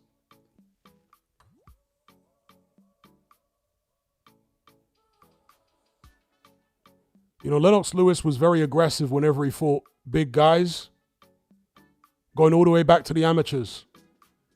So he fought James Oyabola in the amateurs when he was competing in, I think it was the Commonwealth Games. Lewis was representing Canada. Oyabola was 6'9", a legitimate 6'9", not a fake 6'9" like Tyson Fury. And Lennox Lewis tore into him. Oyabola was a big, heavy-handed Nigerian guy, another Nigerian heavyweight.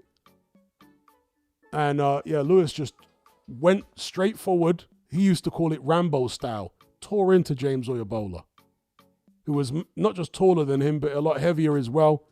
And I think older. And stopped him in the, I think it was a stoppage in the amateurs. In the pros, when he fought Henry Akinwande, another Nigerian heavyweight, was very aggressive against him. Forced him to get disqualified because he just kept on holding and wouldn't fight. When he fought Michael Grant, he was very aggressive. Another very tall guy. Blasted him out in 2 rounds. When he fought Vasiliy Klitschko, again, very aggressive. Of course, that was Lewis's last professional fight. So Lewis always fought big guys the same way. When he was fighting a shorter guy or a guy a similar height to himself, he would box more. But whenever he was fighting a tall guy, he would always go steaming in. And he was very physically strong. He would take you into the trenches and he would take you out. That's the way Lewis approached it against big guys. I mean, even Shannon Briggs, who was actually a similar height to Lewis, but much faster. You know, going back to what I was saying earlier on about quote-unquote pretty boy fighters. Shannon Briggs back then was viewed as a pretty boy. You know, this light-skinned guy with blonde dreadlocks and all this type of stuff. Flashy style, fast hands, very athletic. Much more athletic than Lennox Lewis. And Lennox Lewis was a good athlete, but Shannon Briggs was a better athlete. Faster, more coordinated. But he didn't have the physical strength of Lewis. And he didn't have the ring IQ, and he didn't have the stamina. And so although Shannon Briggs started very well in that fight, Lewis just kept pressing forward, hitting him with a jab, hitting him in the body, leaning on him in the clinches. But after a few rounds, Briggs was done. Lewis stopped him.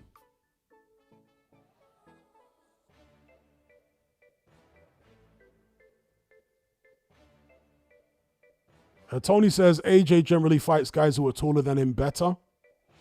Does he? How many guys has AJ fought taller than him? I can only think of 2 off the top of my head. One of them being Dominic Breazeale. He did fight well against Breazeale. But Breazeale, slow as molasses. And the other one was Hellenius, and he didn't fight well against Hellenius at all. Great knockout, but he was getting caught with all sorts of shots in that fight. Yeah, I agree with Karate. AJ looked terrible against Hellenius.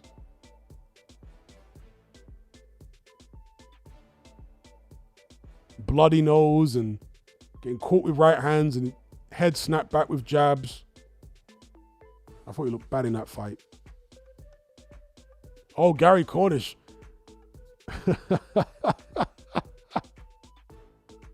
Yeah, he might have been an inch taller than AJ or possibly the same height.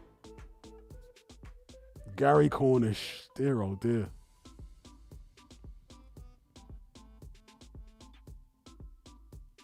Quantum Leap says, I think Bomb Squad would have KO'd Anthony Joshua. Very bad move by Bomb Squad management for all the belts and the bag. Yeah, very bad move by them. Sosa talking about Musk and Trump. Have I seen Musk's latest tweet? I haven't. Tell me about it. I don't want to get too much into stuff like that on this stream because I don't want to have to cut parts of the stream out, because whenever I start talking about religion, politics, anything like that, it's very, very dicey to get the stream demonetized. So I don't want to talk about that stuff too much in depth. I can kind of talk around it and whatever. Because I don't want to have to cut large chunks of the stream out again.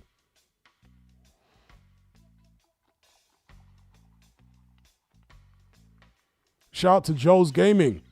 He says, go have a look at the box rec picture of Justice Huni's last opponent. Encircled says the name Gary Cornish makes him sound like a victim before the fight even starts. I agree.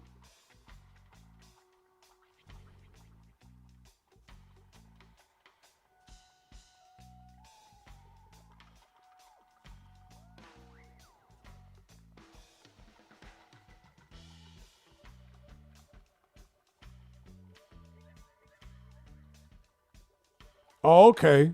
I've just read what Sosa said about Musk's tweet.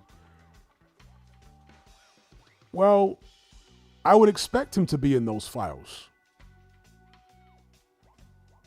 It's a wild thing for Musk to say, given the apparently close relationship they had. But yeah, I would expect Trump to be in those files. That would not be any kind of like shocking revelation to me. Because he was not only pictured, but filmed with Stein, I'll chop off the first part of his name, many, many times.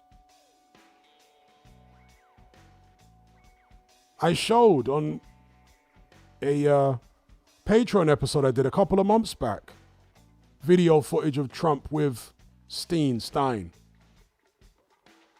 looking extremely pally. You know what I mean? Several times over the course of many years. So they were very well acquainted. It wasn't some random photo op where he shook hands with a guy once at a party and didn't realize who he was meeting. No. They knew each other well over many years. Oh, yes, they did. So I would expect him to be in the files.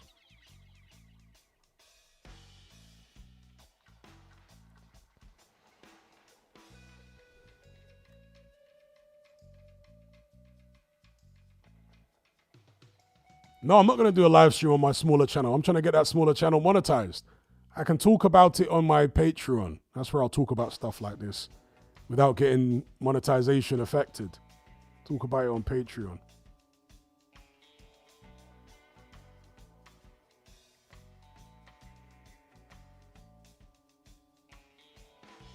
Nocta says AJ didn't fight scared versus Usyk. The idea that AJ was toast after Ruiz's bunk. He was brilliant versus Usyk.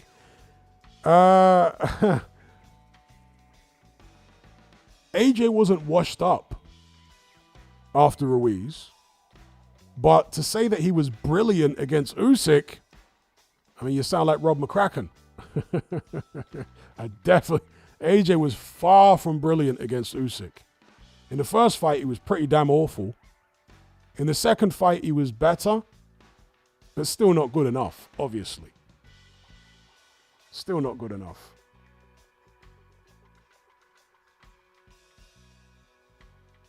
Yeah, I wouldn't even go as far as saying AJ was good in the second fight. AJ was okay in the second fight. I wouldn't say he was good by, elite championship standards. I wouldn't say he was good. He was okay. It wasn't a disgraceful performance. But given the size of the man and the fact Usyk had beaten him the first time, he should have been doing more. He should have been more assertive. There was too much waiting in that fight. You need to take the initiative against Usyk.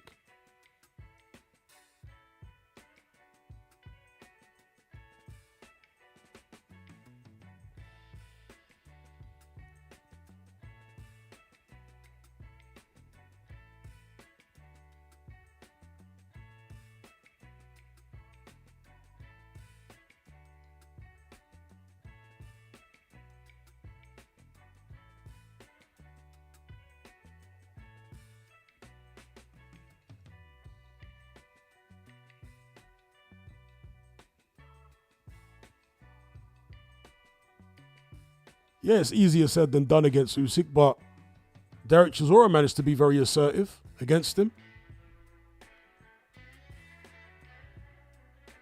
Usyk is one of these guys who you're going to have to be willing to take shots to land your own against. It's just that simple. You're not going to go in there and try and do some technical wizardry no, you're not going to win the fight doing that. You might win a couple rounds, but over the long haul, being technical with Usyk, you're not going to get the job done. You're going to have to go in there and sell out, as they used to call it. You're going to have to be willing to risk getting knocked out in pursuit of victory. That's what you're going to have to do. You're going to have to be willing to risk getting knocked out in pursuit of victory. Usyk is an extremely hardcore guy. Very hardcore. And you have to match or even surpass his hardcore mentality to beat him. Can't try and fiddle your way through or, be a cautious aggressor. No. You got to take it to him. You got to rough him up. At the end of the day, he's a small man. Yeah? If you're throwing big shots at his chest, his shoulders, and all that stuff from early in the fight, plenty of them, his body's going to break down. He's a human being at the end of the day. Yeah, you could get knocked out in the process of hitting him in the chest and in the body consistently, right? Roughing him up. You could get knocked out in the process. But if you really want to win the fight, that's what you need to be doing. All this boxing stuff.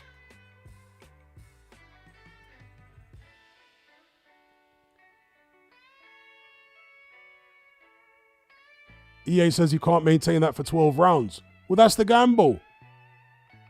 That's what I'm telling you. You have to be willing to risk getting knocked out in order to beat Usyk. Evidently, you're not going to do it any other way. AJ's approach didn't work. Fury's approach didn't work. Dubois' approach didn't work. That's not how you do it.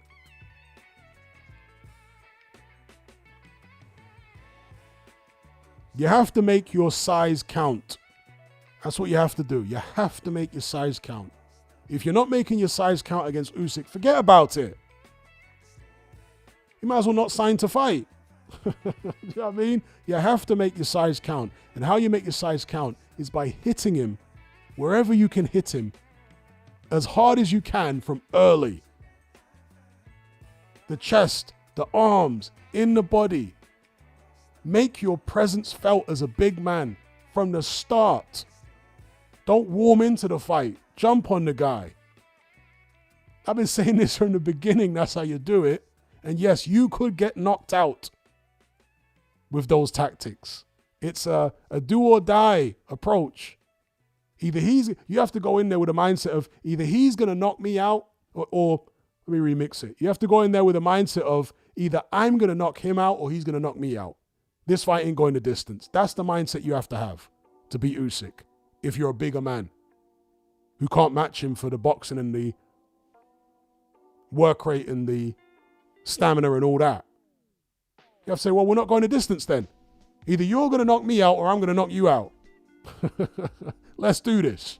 You have to go in there with that kind of do or die hardcore mentality. I mean, in the Chisora fight, you could see shock on Usyk's face when he got hit with some of them right hands on the chest and on the shoulders. He felt the weight of them shots, even though they weren't landing on his chin, right? You could see that Usyk was like shocked and taken aback by how powerful they were, just landing on his chest. And that's Derek Chisora. To this day, Usyk says that's the hardest he's ever been hit. In the Chisora fight, not in the AJ fight or fights, not in the Dubois fight, not against Fury, against Chisora. Because Chisora was the only one who was really loading up and throwing with full power. The other guys weren't really throwing with full power for the most part. So, yeah, that's the way you beat him. Or the way you give yourself the best chance of beating him. You got to gamble. Go in there, say, okay, I'm a bigger man than you. I'm going to rough you up. Let's go strength for strength. I'm going to throw everything at you. Body, head, wherever it lands, shoulders, chest, whatever. I'm going to damage your flesh. When a man the size of Anthony Joshua is hitting you, shots in your chest and on your shoulders, trust me, it hurts. When you get hit on the chin, get hit on the temple, it don't hurt. It's a jolt. You don't feel physical pain. But when you get hit in the chest, on the shoulders, on the arms, on the bicep, you know how butters it feels for like a big, strong guy to hit you a big shot on the bicep? You know how painful that is? That's where you still feel more pain, is when you get hit in the body area. Not just the solar plexus and floating rib, but the shoulders and the arms and the chest. It hurts more when you get hit there than getting hit in the head. Yeah? And you hit a guy there, when you're that size and you're hitting a guy there in the chest and the shoulders and all these areas and cuffing him around the side of the head, trust me, the body is going to start to break down. And it will be a matter of either Usyk's going to KO you while you're throwing these big shots at him, or you're going to KO him. Or maybe you do enough damage to him in those early rounds with this blitzkrieg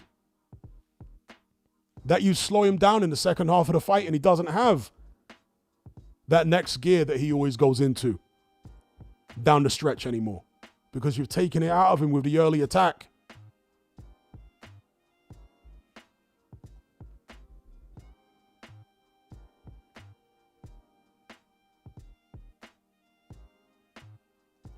I got some idiot in the chat. Suck your mum. Bye-bye.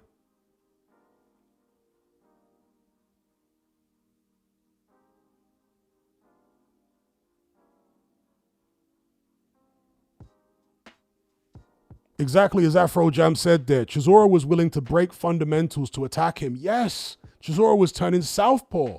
He was actually jabbing with his right hand at times. Chisora's ethos and his whole approach against Usyk was perpetual motion. So he would throw a big right hand, whether it landed or missed, rather than resetting his feet to try and throw another right hand, he would stay with his feet in that position, basically southpaw, and then start throwing right jabs and pushing Usyk back to the ropes, throwing right jabs, because it was quicker than resetting his feet and throwing another right hand. Exactly as Afro Jam described it.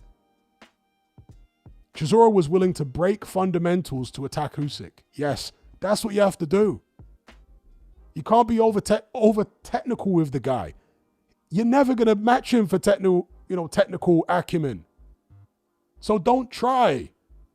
The areas that you can be better than him are physical strength. Okay, punching power.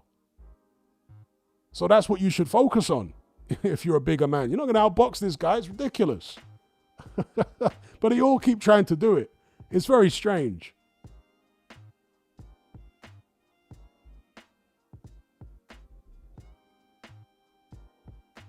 Devin says, how do you see Vidal Riley versus current Myris Breedis? Do you think Riley is ready for a step up like that? Yes. I reckon he could probably beat Breedis right now.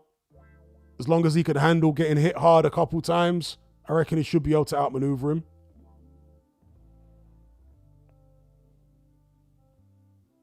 Nocta says Dubois will beat Usyk only because I think Usyk is significantly slower now than when they fought 2 years ago when Dubois was 25. Well, yeah, that is one thing about Father Time, right? It waits for no man and no one. So perhaps Dubois won't need to sell out the way I just described if Usyk is sufficiently deteriorated. But I was talking about the AJ rematch. I guess that's how we got onto this particular thread of the discussion. And I was saying that for me, AJ wasn't impressive in the second Usyk fight. He was okay. He was decent, but impressive? No. I didn't think he was impressive. Shout out to Fight Sport Talk.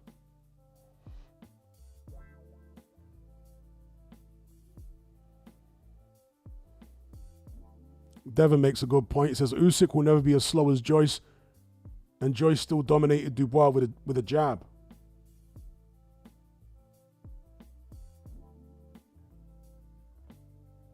John says Usyk hasn't had a single knockout at heavyweight. He stopped Dubois. I'm not sure. Yeah, but yeah, he stopped Dubois. So.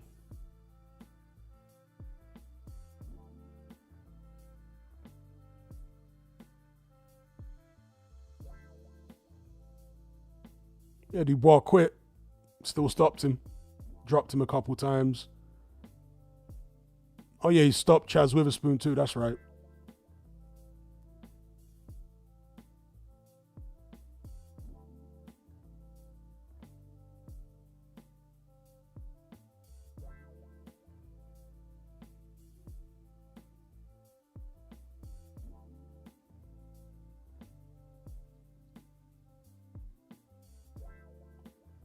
And indeed, as Encircled says, he also hurt Fury as bad as we've ever seen.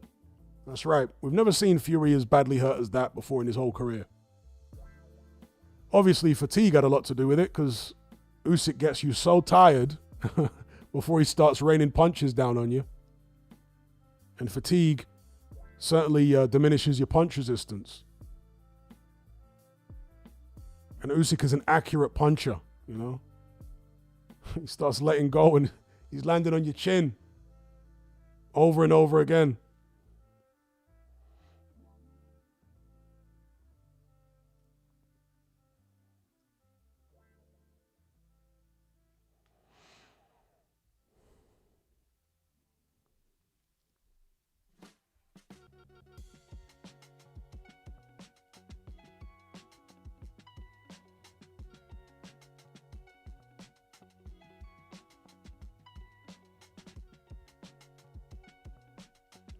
John Jay says he will probably stop Dubois again.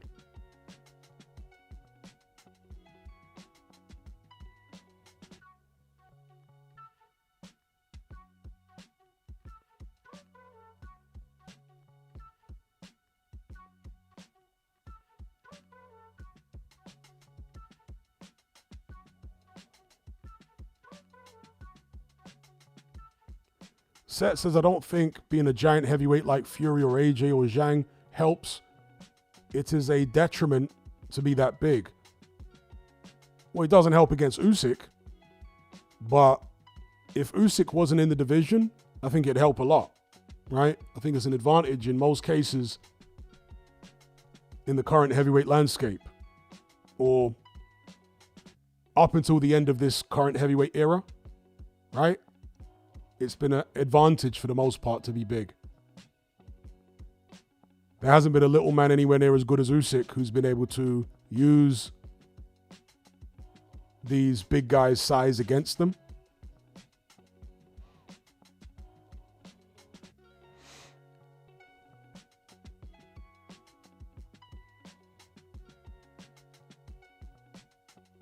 Yeah, that's a good question, Devin. I was asking that in the Element group, whether Atam is actually a British citizen. I think he probably is because of the fact that he represented, I can't remember if it was GB or England as an amateur.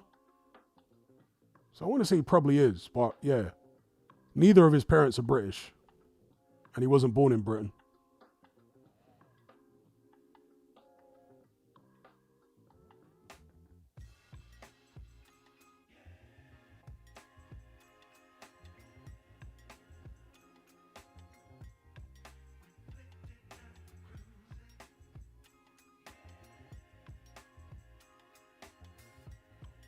Yes, Atama is a Nigerian name. His dad's Nigerian, his mum is Slovakian. And he was born in Slovakia. Slovakian is actually his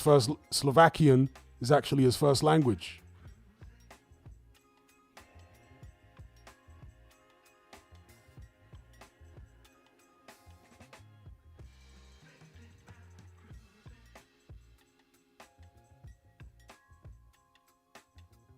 Exactamundo. Yeah, obviously you can get British citizenship if you're not born in the UK, even without British parents. That happens all the time. But there are many instances of people who, didn't have British parents, moved to Britain when they were very young, and in their 20s got deported for not having citizenship, not having the right papers. There was a rapper, I forget which rapper it was. There was a British Jamaican rapper who was born in Jamaica, and he was doing well with his career, and he lived in the UK up until his 20s. I want to say his 20s. Was it Cashtastic? Yeah, and he got deported back to Jamaica. Literally went to school in Britain and everything. British accent, right? And he got deported. Is he still in Jamaica? I'm assuming he is.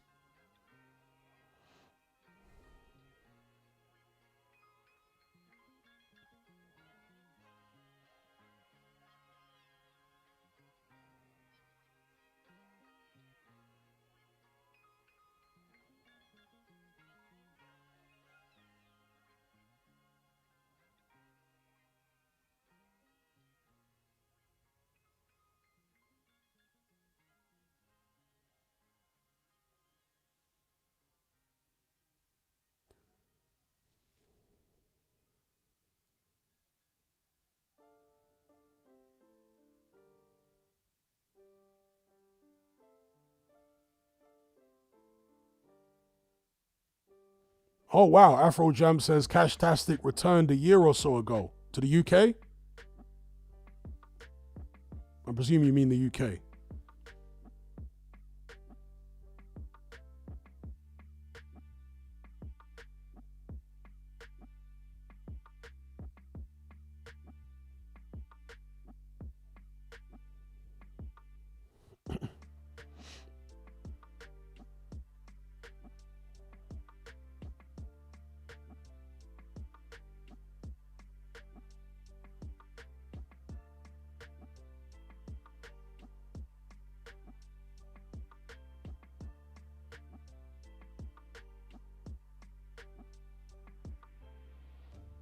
Dominic A says, Shalom leaving Sky. Yeah, we covered that earlier on in the stream. His contract is up. It will not be renewed. So presumably he basically got the boot.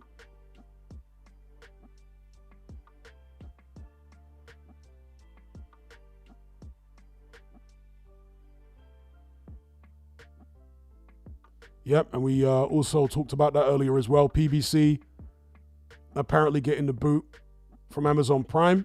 I haven't read that myself, but somebody in the stream, in the live chat, mentioned it earlier on.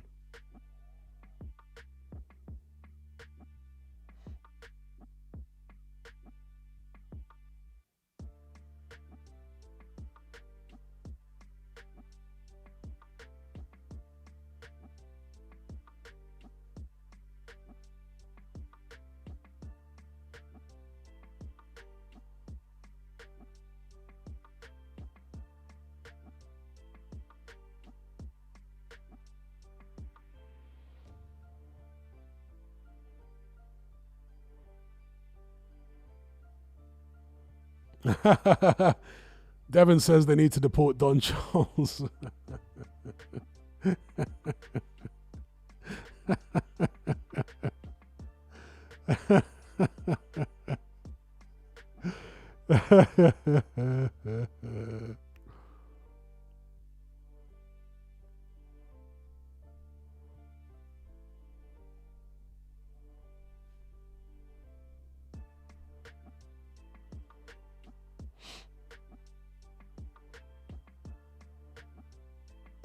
Bear in mind, Devon, like myself, is also an immigrant. There's me baiting up Devon. I mean, I'm an immigrant I was an immigrant in the 80s. I don't live in the UK anymore, but you know what I mean.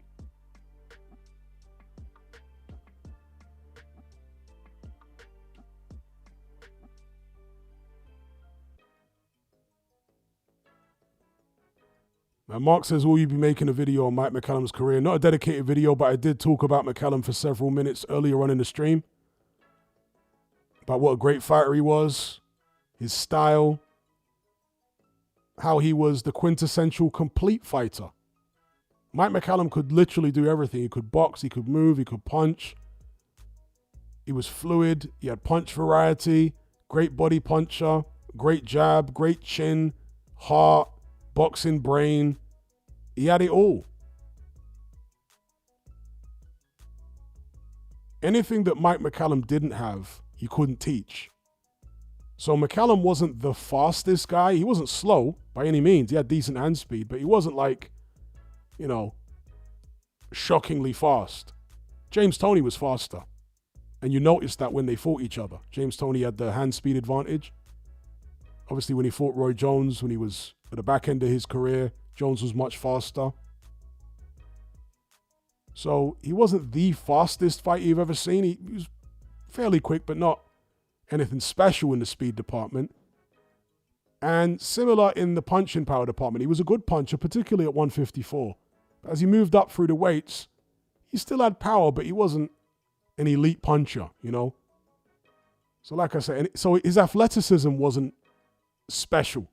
It was decent, but it wasn't special. So like I say, anything that Mike McCallum couldn't do, he couldn't teach.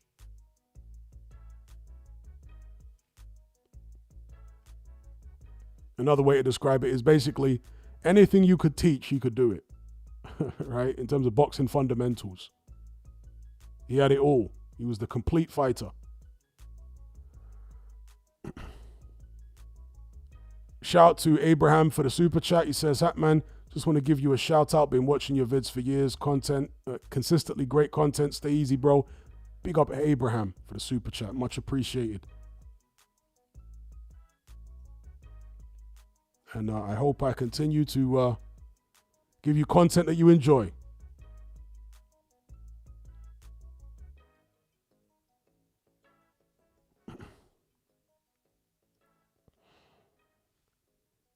Euphoric Music says, Hatman, who was more,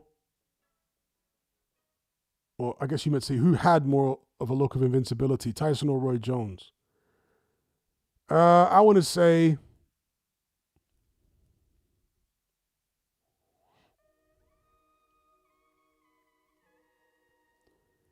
it's an interesting question because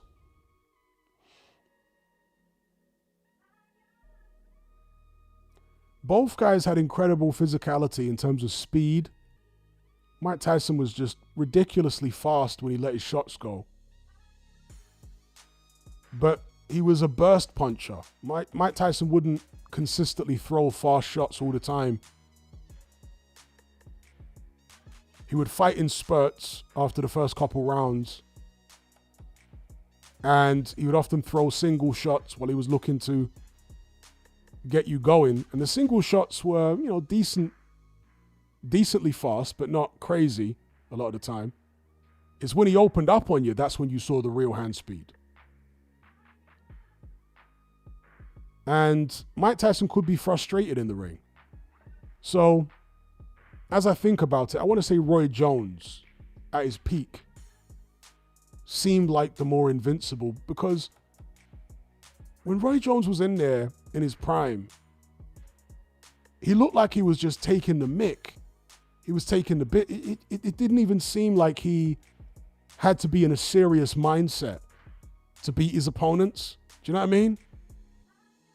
He was literally like a cat playing with a condemned mouse. You know the way cats like to play with their prey and torment them? That's how Roy Jones was. They weren't even competitive fights. He was just like toying with and having a laugh and doing all the showboating and all this kind of stuff. And then when he decided to get him out of there, he'd open up with like a 15-punch combination in 2 seconds. I'm being slightly facetious. And the fight's over. And the guy's laid out and you're like, wow. All right. Roy Jones in his prime was the closest thing I've seen in real life to Neo in The Matrix. His athleticism was so absurd that it made very good fighters, great fighters, solid fighters look silly. And Roy Jones was so sick with it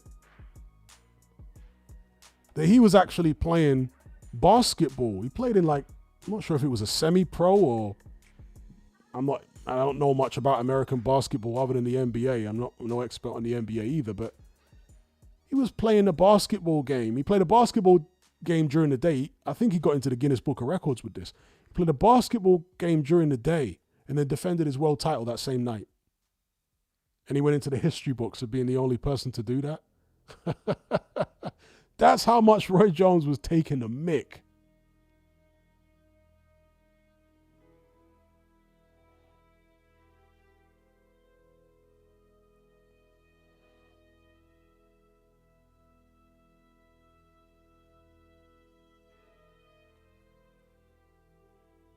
Karate says Calzaghe beat Roy Jones at his own game. Don't know why Calzaghe isn't talked about that much.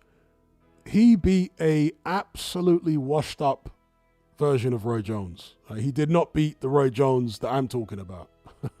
He beat the completely washed up, finished, been knocked out version of Roy Jones.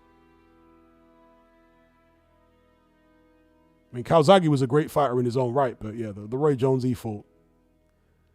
I don't even think about that win. I equate that win to Lennox Lewis's win over Mike Tyson. It's like a win that's insignificant because of how shot the guy was. Yeah? Lewis's win over Mike Tyson doesn't mean anything. Most people acknowledge it doesn't mean anything because Tyson was just so shot, despite the fact that Tyson was a year younger than Lennox Lewis. Fighters age and, wear and tear happens at different rates. Tyson was totally finished by the time he fought Lewis. That fight was just whatever. And the same for Roy Jones when he fought Calzaghe. Roy Jones was totally washed. The Hopkins win was a great win for Calzaghe because Hopkins showed after that fight that he still had loads left. So the Hopkins win was one of the best for Calzaghe in his career because Hopkins was still a very formidable fighter at that stage.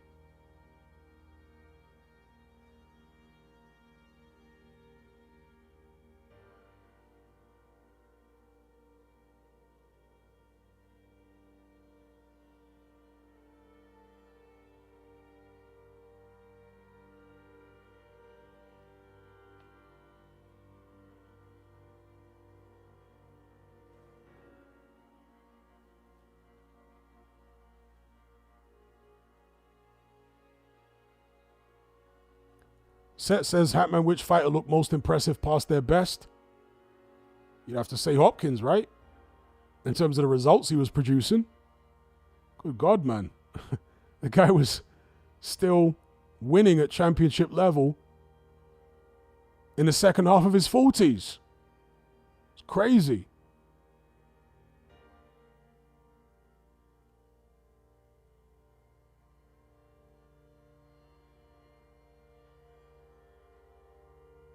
That's why he adopted, later on in his career, the nickname The Alien.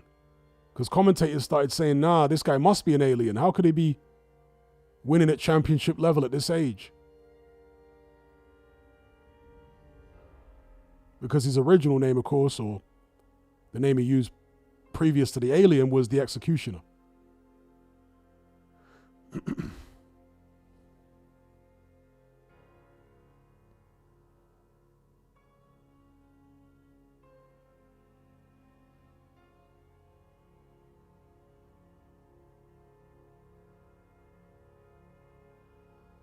Indeed encircled. Roy Jones was nailing people with quadruple left hooks. I remember he fought a guy called Bryant Brannon. I think that was the guy's name. He was like a short, muscular black American guy, very muscular.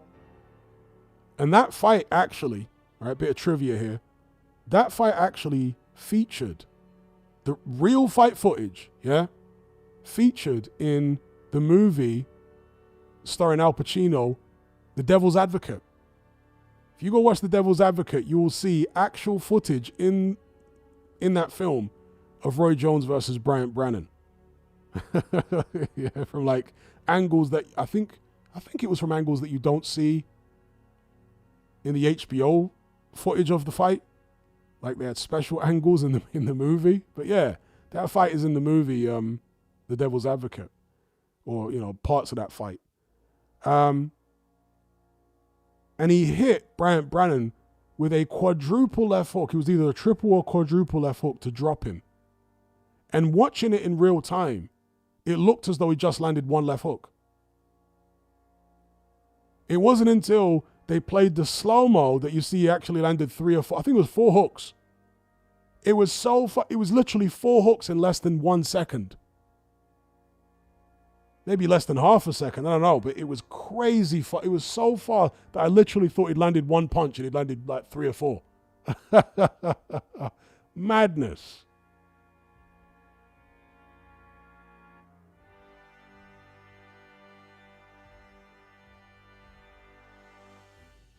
Shout out to Matt for the super chat. He says, I still believe Fraser Clark has damage from that punch to this day. Somebody said that Fraser Clark actually suffered a similar injury in the amateurs.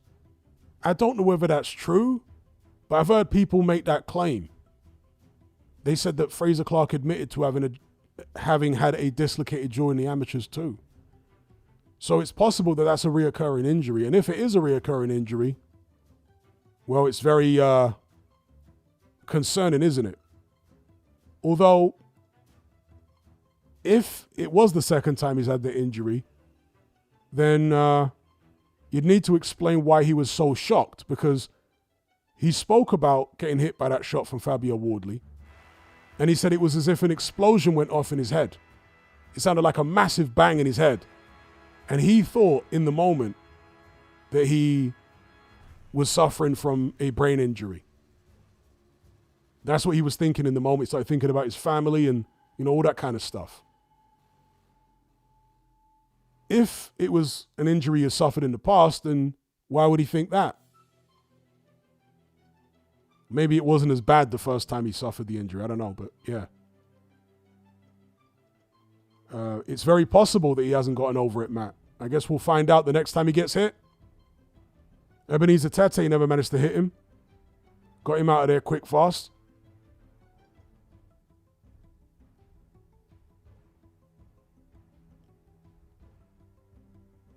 Oh, Devin, you moved back to Hungary. Right in time as well. Didn't your president pass some anti... I dare not even mention it. I definitely get the stream demonetized.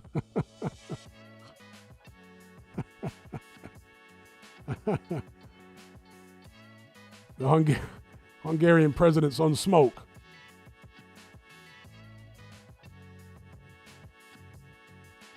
Devin was based in Birmingham too. I thought you'd be missing Birmingham.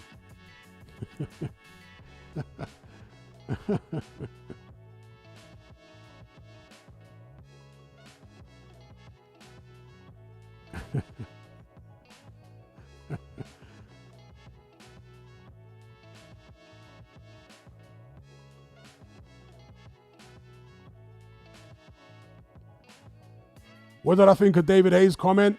I thought it was all very fun.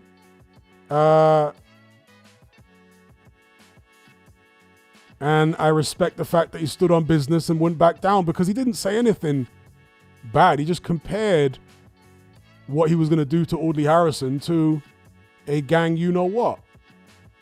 But the weirdos at Sky and all the British media were trying to make out as though he was somehow condoning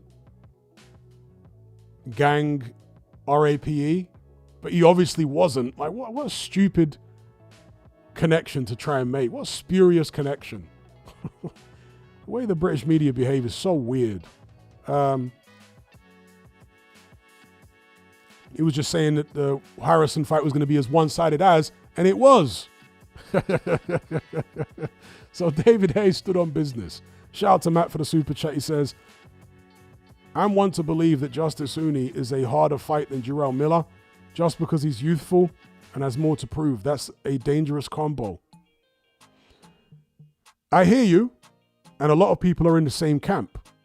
Loads of people I've seen in the comments, in the videos I've done about this fight between Clark and Huni are saying the same. They're saying that this is a tougher fight than Jarrell Miller. I've seen some of the pundits, the boxing pundits, saying it's a tougher fight than Jarrell Miller.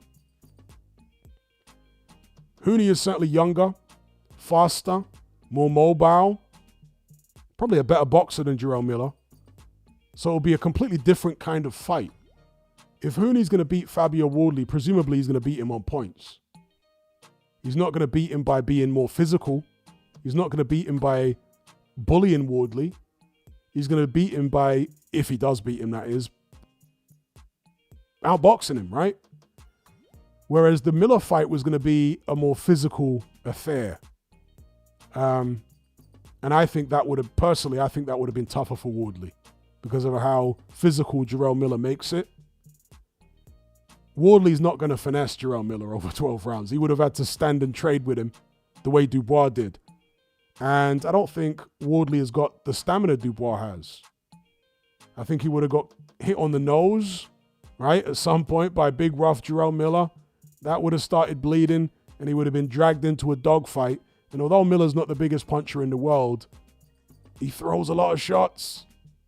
He pushes you back and that takes your power away if he can push you back consistently. He obviously couldn't push Dubois back consistently, but Dubois is very physically strong. And he's got a good gas tank, good stamina. Wardley was really tired in the second half of the Fraser Clark fight. Really tired. So I personally think the Miller fight would have been tougher for him. But that's not to say that Huni can't win. The thing about Huni is that it doesn't take as good a shot as Miller. And Fabio Wardley has a way of taking a fight by the scruff of the neck, by imposing himself at some point during a fight. That's how Wardley gets victories. Pretty much every victory Wardley has had against somebody who came to win has been Wardley not outboxing him, but by sticking it on him. That's how Wardley gets his victories. Yeah, by sticking it on you. And I think if he sticks it on Justice Huni, if he manages to catch him, because Huni can be slippery, but if he manages to stick it on Huni, I wouldn't expect Huni to stand up to that type of assault as well as Jarrell Miller would. Miller is very tough. Okay, very, very, very tough.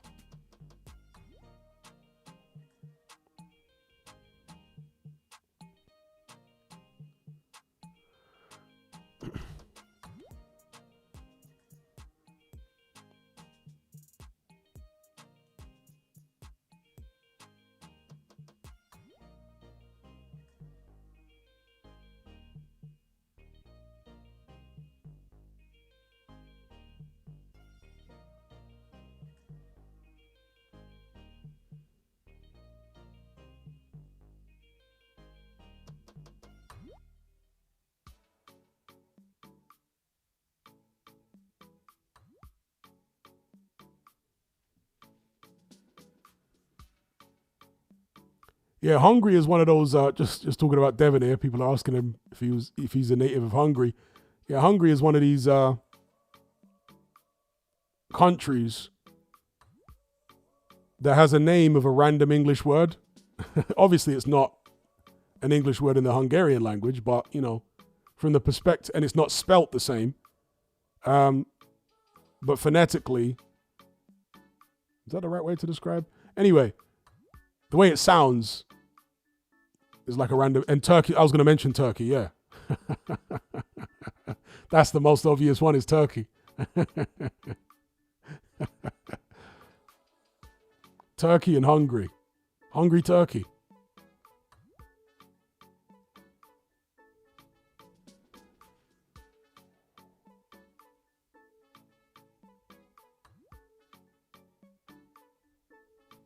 Greece, that's another one too. Yep, that's right. Greece, yeah. Greece is another one.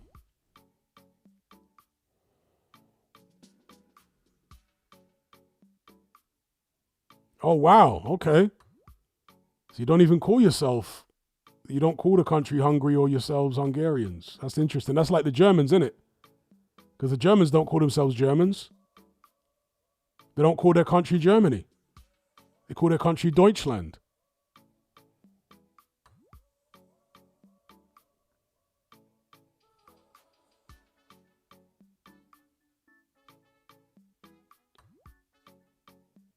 Afro Jam says, used to be a joke. I was hungry, so I had some grease with my turkey.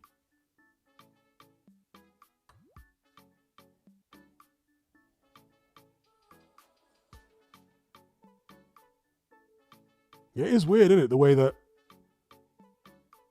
people outside of a country will call it a different name to the people who live there. I always found that weird about Germany, you know? The Germans do not call it Germany, they call it Deutschland. So why do we call it Germany? Yes, the people there are Germanic, but like, why not just call it by the name that they call it? It's not hard to pronounce. Deutschland.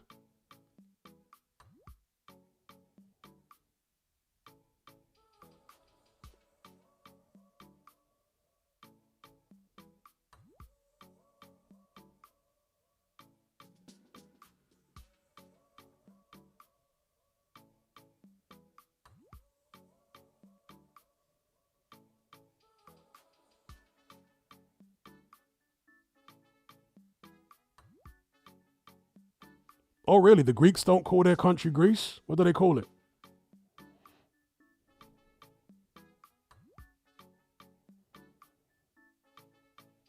It's Justice Huni in the sparring footage.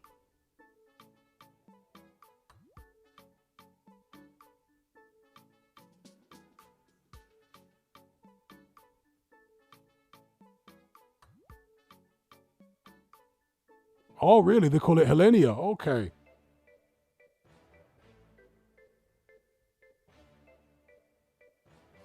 Oh, Striker says they call it Alata or Alatha.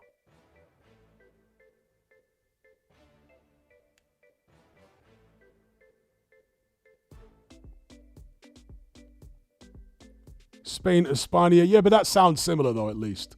Spain is like an anglicized version of España. At least it sounds similar. But Germany sounds nothing like Deutschland. You know what I mean? And German is such a literal language. It's weird how literal it is. It is so weird. When you hear English translations of the literal meanings of German words, it is so weird. So weird.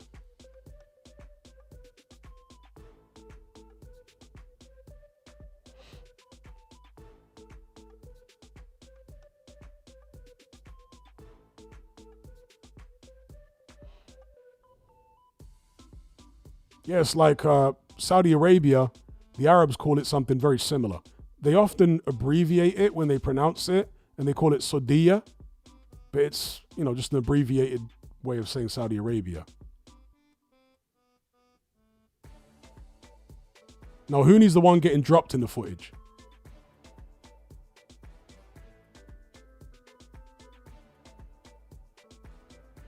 Because Saudi Arabia, I think, is the only country in the world that's named after the family that rules it. Because Saudi Arabia is, right, the country. But Saudi Arabia, the Saudi prefix is to say that the Saudis are the rulers of Saudi Arabia. Arabia of the Saudis.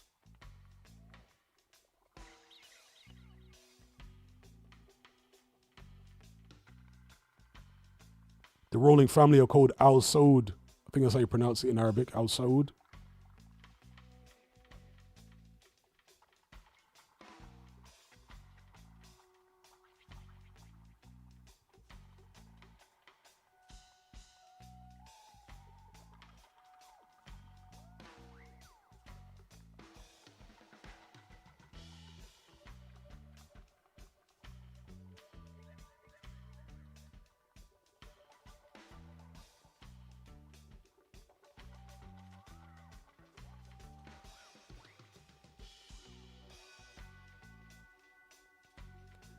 Josh says, have you listened to Kanye's new song? If you're talking about the Austrian Painter song, yes, I have listened to it. I'm like, Kanye West. I was speaking to a friend of mine when that song came out, and I was like, what is wrong with this guy? Is he like crazy? Or is there some kind of method to this madness? And he broke it down in very simple terms. And he said, no, he's just got an album coming out, and because he's been cancelled everywhere, he has to say the most outrageous stuff in order to sell now, because he's been cancelled by everything and everywhere. And I was like, okay, yeah, that's Occam's razor, innit? The simplest explanation is usually the correct one. Because not only did he release that song, but a week or so prior, he was dressed up like a member of the KKK, right? And then after the song came out, or around the time the song came out, he was speaking about how when he was growing up, he was topping off his cousin, male cousin, until he was like 14 or 15. So he's coming out of all this stuff around the same time as his album's releasing. So by any means necessary, innit? Get them sales up by any means necessary. Just say the most outrageous stuff. Make outrageous tunes. I mean, it's gotten to the point where it's cartoonishly ridiculous.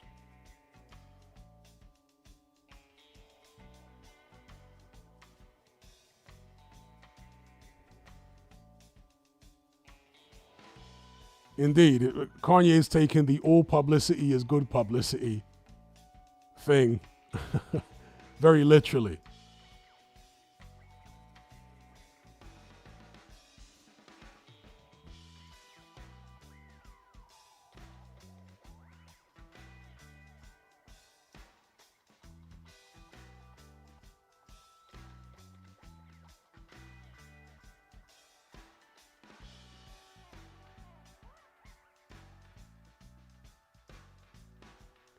Dogboon says Kanye is giving ish back to the system. Well,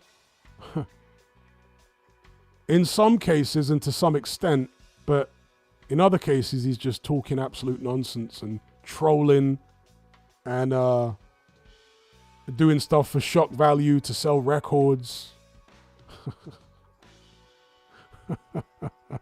I mean, I do laugh because the stuff is so silly.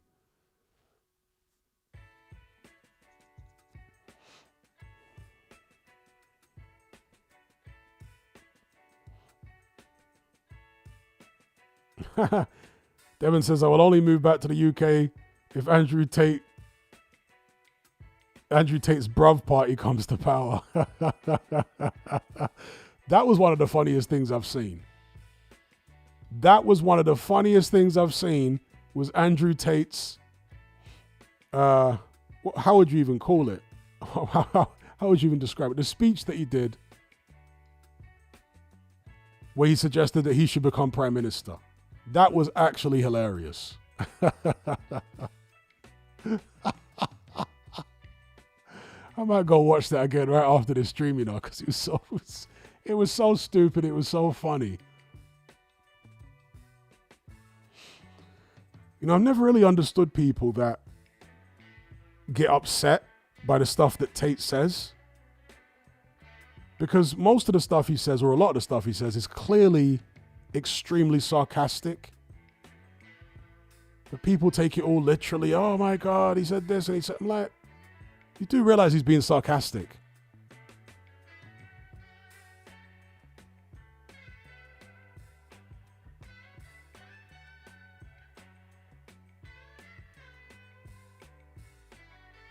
That's why when he talks about all that brokey stuff, well, most of us here, presumably all of us here, are broke compared to him, right? But how many of you guys feel offended when he's like talking bad about brokies? I find it hilarious. In Tate's eyes, I'm a brokey, but his hype, indeed.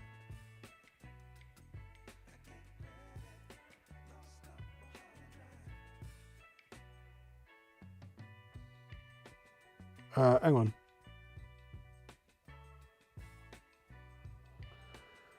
on. Okay, D-Man says Tate is just a troll. You can tell people's emotional IQ by how they react to him. Yeah. He likes to troll a lot and make ridiculously hyperbolic statements. He's making himself laugh. In fact, a lot of the time when he comes out with his stuff, an outrageous over-the-top statement, he will laugh right after it. You know, he's being sarcastic. Like, Abdul get the rocks. Like, it doesn't literally mean Abdul get the rocks.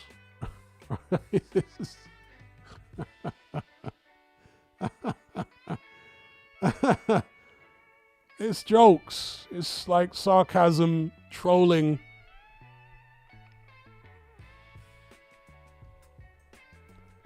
Iron Mike says Andrew Tate has helped me a lot personally. Well, Andrew Tate is a very intelligent man. But as somebody else said in the chat, as intelligent as he is, he's not as intelligent as he thinks he is. Evidently, with all these charges coming down, you know? Yes, he's very intelligent, but not as intelligent as he thinks he is.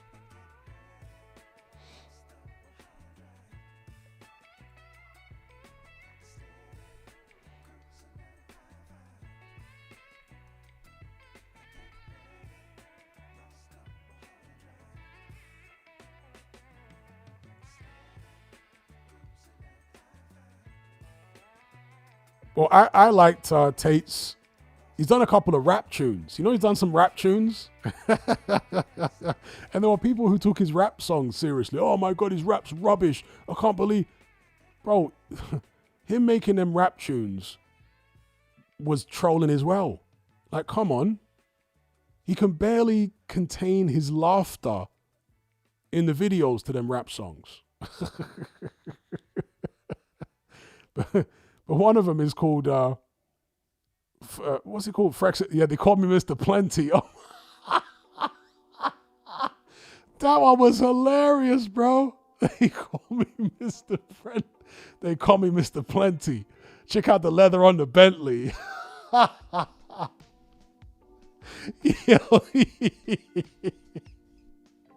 Mr. Plenty tune is just pure jokes. All right, peeps, I'm going to wind this one down